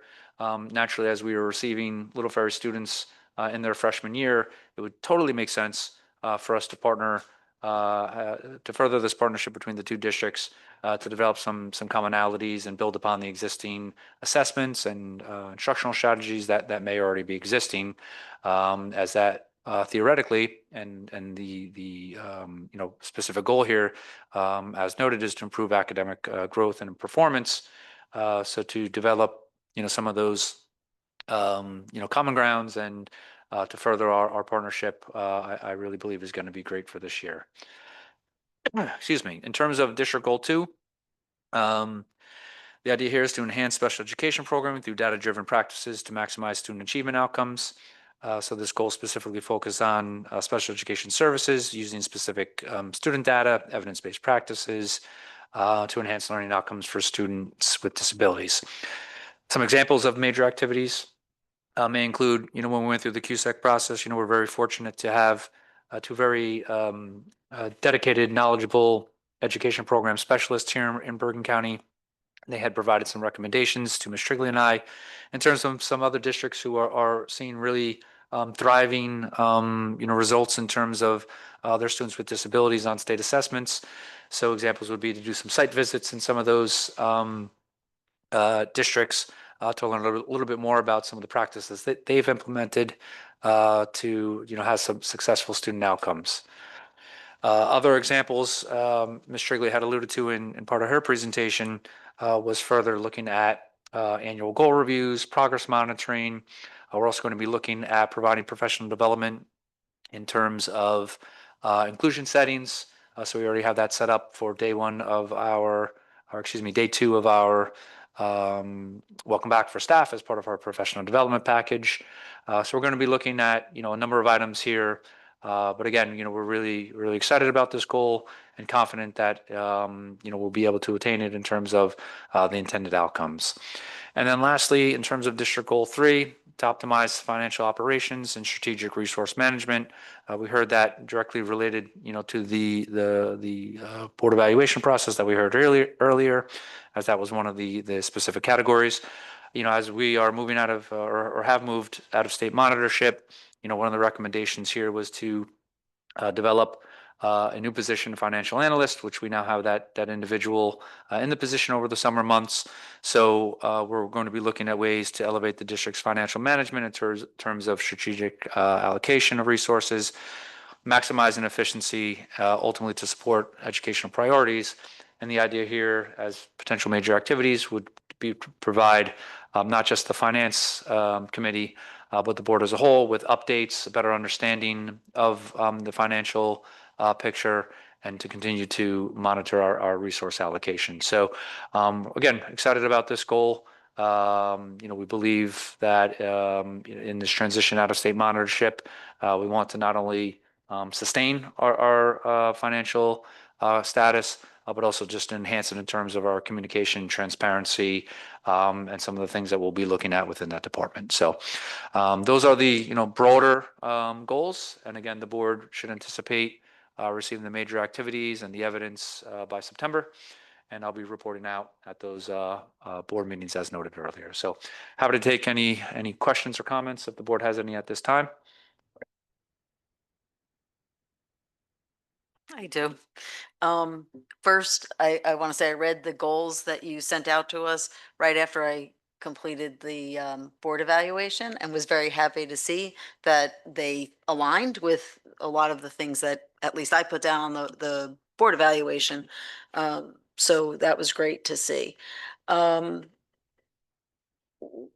thing is just a question. When we look at some of the standardized test scores that we have, the graduation readiness, do we ever look at those split Little Ferry versus Ridgeville Park to understand what that is? And I appreciate and applaud bringing those students in at the same baseline of our students. I think that makes a whole lot of sense. Just want to ensure that we are first and foremost ensuring that the students of Ridgeville Park from K through 12 are getting the resources that they need out of this first district goal. And then the Little Ferry students, when they come in, that they get what they need, right? Like that this is focused on the students that we educate, K all the way through 12. So that's my question on goal 1. Thanks for that question, Trustee McNeil. So the short answer is yes. We this past year we did begin to look at some of that data, but the spirit of this goal is to take a deeper dive into that data in terms of differentiating between proficiency levels that we may see on some of these state assessments. In terms of the intended outcome of the goal, yes, as noted, part of it is also to assist both sets of middle school age students with the transition to the high school. So, it's a comprehensive look at, some of the things that we can partner with Little Ferry on, absolutely, while also, continuing to examine and explore some things that we can do better here as well. I have a question about goal 2, kind of also about based on the information we got in the report earlier with the IEP students and their math scores, for example, but ELA and math. You mentioned other districts that have had success with that subcategory, and I'm struggling with fully understanding, like we can talk, obviously those numbers were really low for math, for IEP, and I know we can't compare that to a state average of IEP students. I understand there's not those numbers we don't have, but when you talk about success of another district, like what does that success look like? Will, if next year's scores are, obviously if they grow, that's an improvement, but like what does success look like for the IEP students? When you mention those other districts, what are those numbers? Do we know? Thanks for that question. That's something that we'll further examine as we, begin to reach out. I don't have that data in front of me. But, to the point, by, partnering with some of these districts, doing some site visits in terms of their best practices and learning about how that has impacted their student achievement gradually over time, is certainly something that we're interested in doing. And I should have mentioned, as part of our not district goals, but align with our district goals, our district professional development plan that Ms. Strigley and I have been developing. One of those areas will also be related to special education in terms of providing staff with appropriate support for professional growth, both gen ed teachers and special education teachers. I also wanted to indicate from a data analysis standpoint, not just as it relates to District Goal 2, but again, that's something that we're going to be building into our district professional development plan in terms of further supporting our staff members in terms of understanding and be able to analyze the data that we have in hand. And we've implemented a number of different assessment measures. So we have a pretty good profile of each student. We're able to triangulate data on multiple assessments to be able to take a look at how that student is progressing over time. And we have spent a lot of time over the past 2 years establishing professional learning communities. And now that those are operating, we needed to appropriately develop the space for teachers to be able to have those conversations about data analysis. So that was the first step in terms of setting the PLCs, but now taking a deeper dive and making it a point as part of our professional development offerings to assist our staff members with analyzing student data. And as it relates to this goal for special education students, that would certainly be an area that we're looking at. Yeah, Ms. Strigley? Also, as far as measuring success for us, the success is in the growth. So it's really taking a pulse multiple times throughout the year and looking at these specific subgroups and saying, are they growing, right? So asking those questions, which is a little different than what we've been doing. We haven't been taking that pulse along the way. So really being mindful, meeting in with those PLCs, helping facilitate the conversations, tracking the IEP goals, the reporting of the IEP goals, when students hit those goals, what happens next. So again, asking the questions and the accountability piece is really what we're working for. So success for us is the growth. And then in other districts, it's just recognizing the types of programs that they utilize, the staff that they put in the programs, the co-teaching models, what makes them successful versus not successful. Those kinds of things are really what we're looking for, more so than their numbers versus our numbers. I guess I'm not looking to like compare the numbers per se, just it's hard to see those graphs, especially when it comes to that group. You pointed it out as obviously 3% is a low number, but are we looking for 10%? Like 10% is a success, or that's considered, it's hard to know because I have no idea what that specific subgroup, I don't know, 10%. Obviously, like 50%, is that even a possibility? So it's a little hard to. For us, again, because that number is proficiency based, we may not see a large increase next year in that, right? We still might see numbers like 8% or 10%, but our goal is to really take a look at their starting point. So if the 3 categories did not meet, partially meeting and approaching. So just even tracking where they are in those categories and seeing if they're making movement, and maybe 2-3 years down the road, we will see growth in the proficiency. And if we happen to see it sooner, awesome. That means that we're doing really what we need to do. But for us, that's really, we're looking for the growth from where they are to where they're going. I have a question about the first goal. I just want to be clear that I understand it. Is the goal to align the curricula in both districts to ensure that when they get here, they have a similar experience at the middle school level, so that when they get to the high school, it's similar? Or because that first line, the data-driven educational framework, I need a little bit clarity about what that means and what that looks like. It's more about learning some of the practices that both districts are implementing so we can align some of them. It's not necessarily having either district change their curricula as a result, but the idea is to just begin to set a framework to partner, because at present we're not. right? We're in terms of our instruction, in terms of having teachers meeting, in terms of professional development offerings, in terms of data analysis, there's a gap there that we haven't touched yet, at least in my time here. And that's really the spirit of this goal. There are some overlaps in assessments. Like, for example, they use iReady, we use iReady. And so even if we partnered up and started there to see how their 7th and 8th grader students are doing versus how ours are doing, looking at NJSLA scores together and saying, okay, how are yours doing and ours doing? Programmatically, resources and things like that, even though they're different, everything should be standards based. So we've done a lot of work around our standards based reporting and things like that. Over in Little Ferry, I believe they do some of that. So again, just making sure that we're kind of aligning the big picture and giving our students same goals and outcomes to some extent, but really starting with where the commonalities exist for the upcoming school year. I have a question on goal number 2. Special education for the, students with disabilities. Do we look at special education on the opposite end of the spectrum for our highest performers?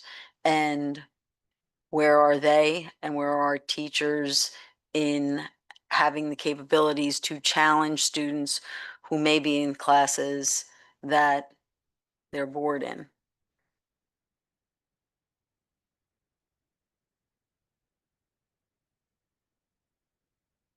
So right now, we don't have a true G&T program, right? So like that would require cognitive tests and then putting IEPs in place for our truly gifted students. What we do is we kind of align where our students are and then from there average out the highest among them. So maybe not truly gifted and talented, but are above average performing students. And because it's criteria based, it's very concrete, right? So we don't really offer, one day maybe we can, but we don't offer music gifted and talented programs or, artistic. They have the AP and things like that at the high school as you move up. But our G&T program exists for students. And if they hit the criteria, that's how they get into that.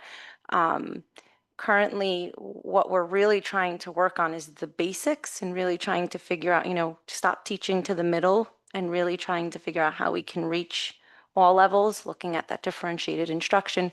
We do so often talk about data analysis and helping with interventions because really that's our scores are showing that's where our attention needs to be. But within that, we do see the kids who are exceeding and doing really well. Student engagement is at the forefront of our PDP goal for our evaluations, right? We're seeing that kids are not fully engaged during lessons. And I think that's part of it, right? It helps the boredom. How are we engaging our students in our lesson planning and the way we're delivering our instruction? So although we're not quite there with what you're saying, we are taking in that engagement piece and how to, motivate students to be part of the lessons and engaging in conversations with their peers. Thank you. And I would just add that, a recent conversation that Ms. Strigley and I had, and as she mentioned, differentiated instruction is that, that term is used so ubiquitously at this point, and it's been around for quite some time, that we don't want just to assume that our staff understand the depth of that. So we're starting to take a look at how we may be able to bring in some professional development on differentiated instruction so that when we're talking about all students, right? And in this case, as you mentioned, high performers, how are our staff members in the classroom on a daily basis adjusting their needs as well? Thank you.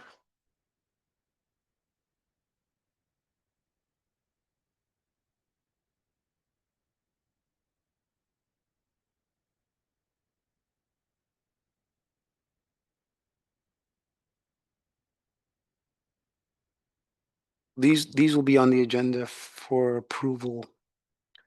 If I'm recalling last year, I had recommended them in August so we could launch the school year, and then I would include them as part of my State of the District presentation to staff on opening day on September 2nd, to the board and community on September 16th. Can I just make one more comment? I'm sorry.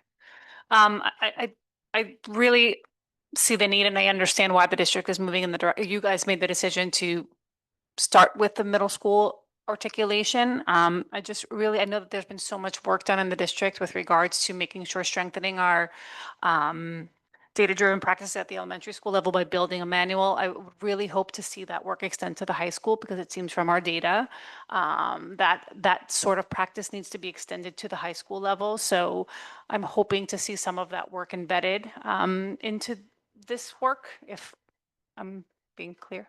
So a couple of things at the high school level. We did run an NJGPI intervention program this year that was criteria based.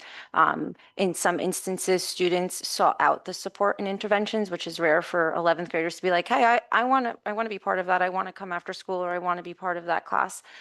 In addition, the principal surveyed the students after and said, was this beneficial for you? What would you like to see? But it was criteria based. So although there's not a manual, because intervention wouldn't work the same in the high school is now using Excel sheets to pinpoint students who might be in need, or bubble students, as we would call them, to see how we can move them forward and put them in a different program than our urgent students and things of that sort. So we are seeing that for sure, and it's really exciting. In our middle school, we had conversations with the math supervisor.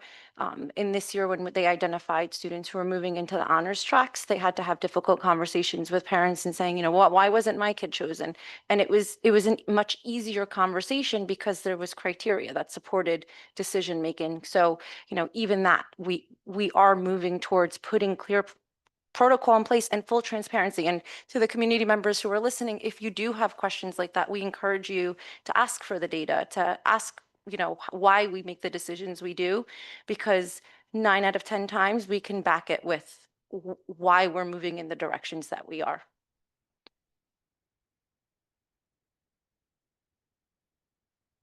Okay. We don't have any other Oops. If we don't have any other questions for the administration, I think we'll close the meeting. Can I get a motion to adjourn? I move we adjourn. Diane first, Malou second. Thank you. I just want to thank the board, I thank the administration and Ms. Mitchell from New Jersey School Boards. But I also want to thank this incredible board. Anybody who watches this will see how thoughtful we are behind the scenes. I was kind of thinking about it as we were talking, that it was awesome that the public gets to see how we make decisions on this board, because this is a good example of how subcommittees work. And so thank you all. Have a good night.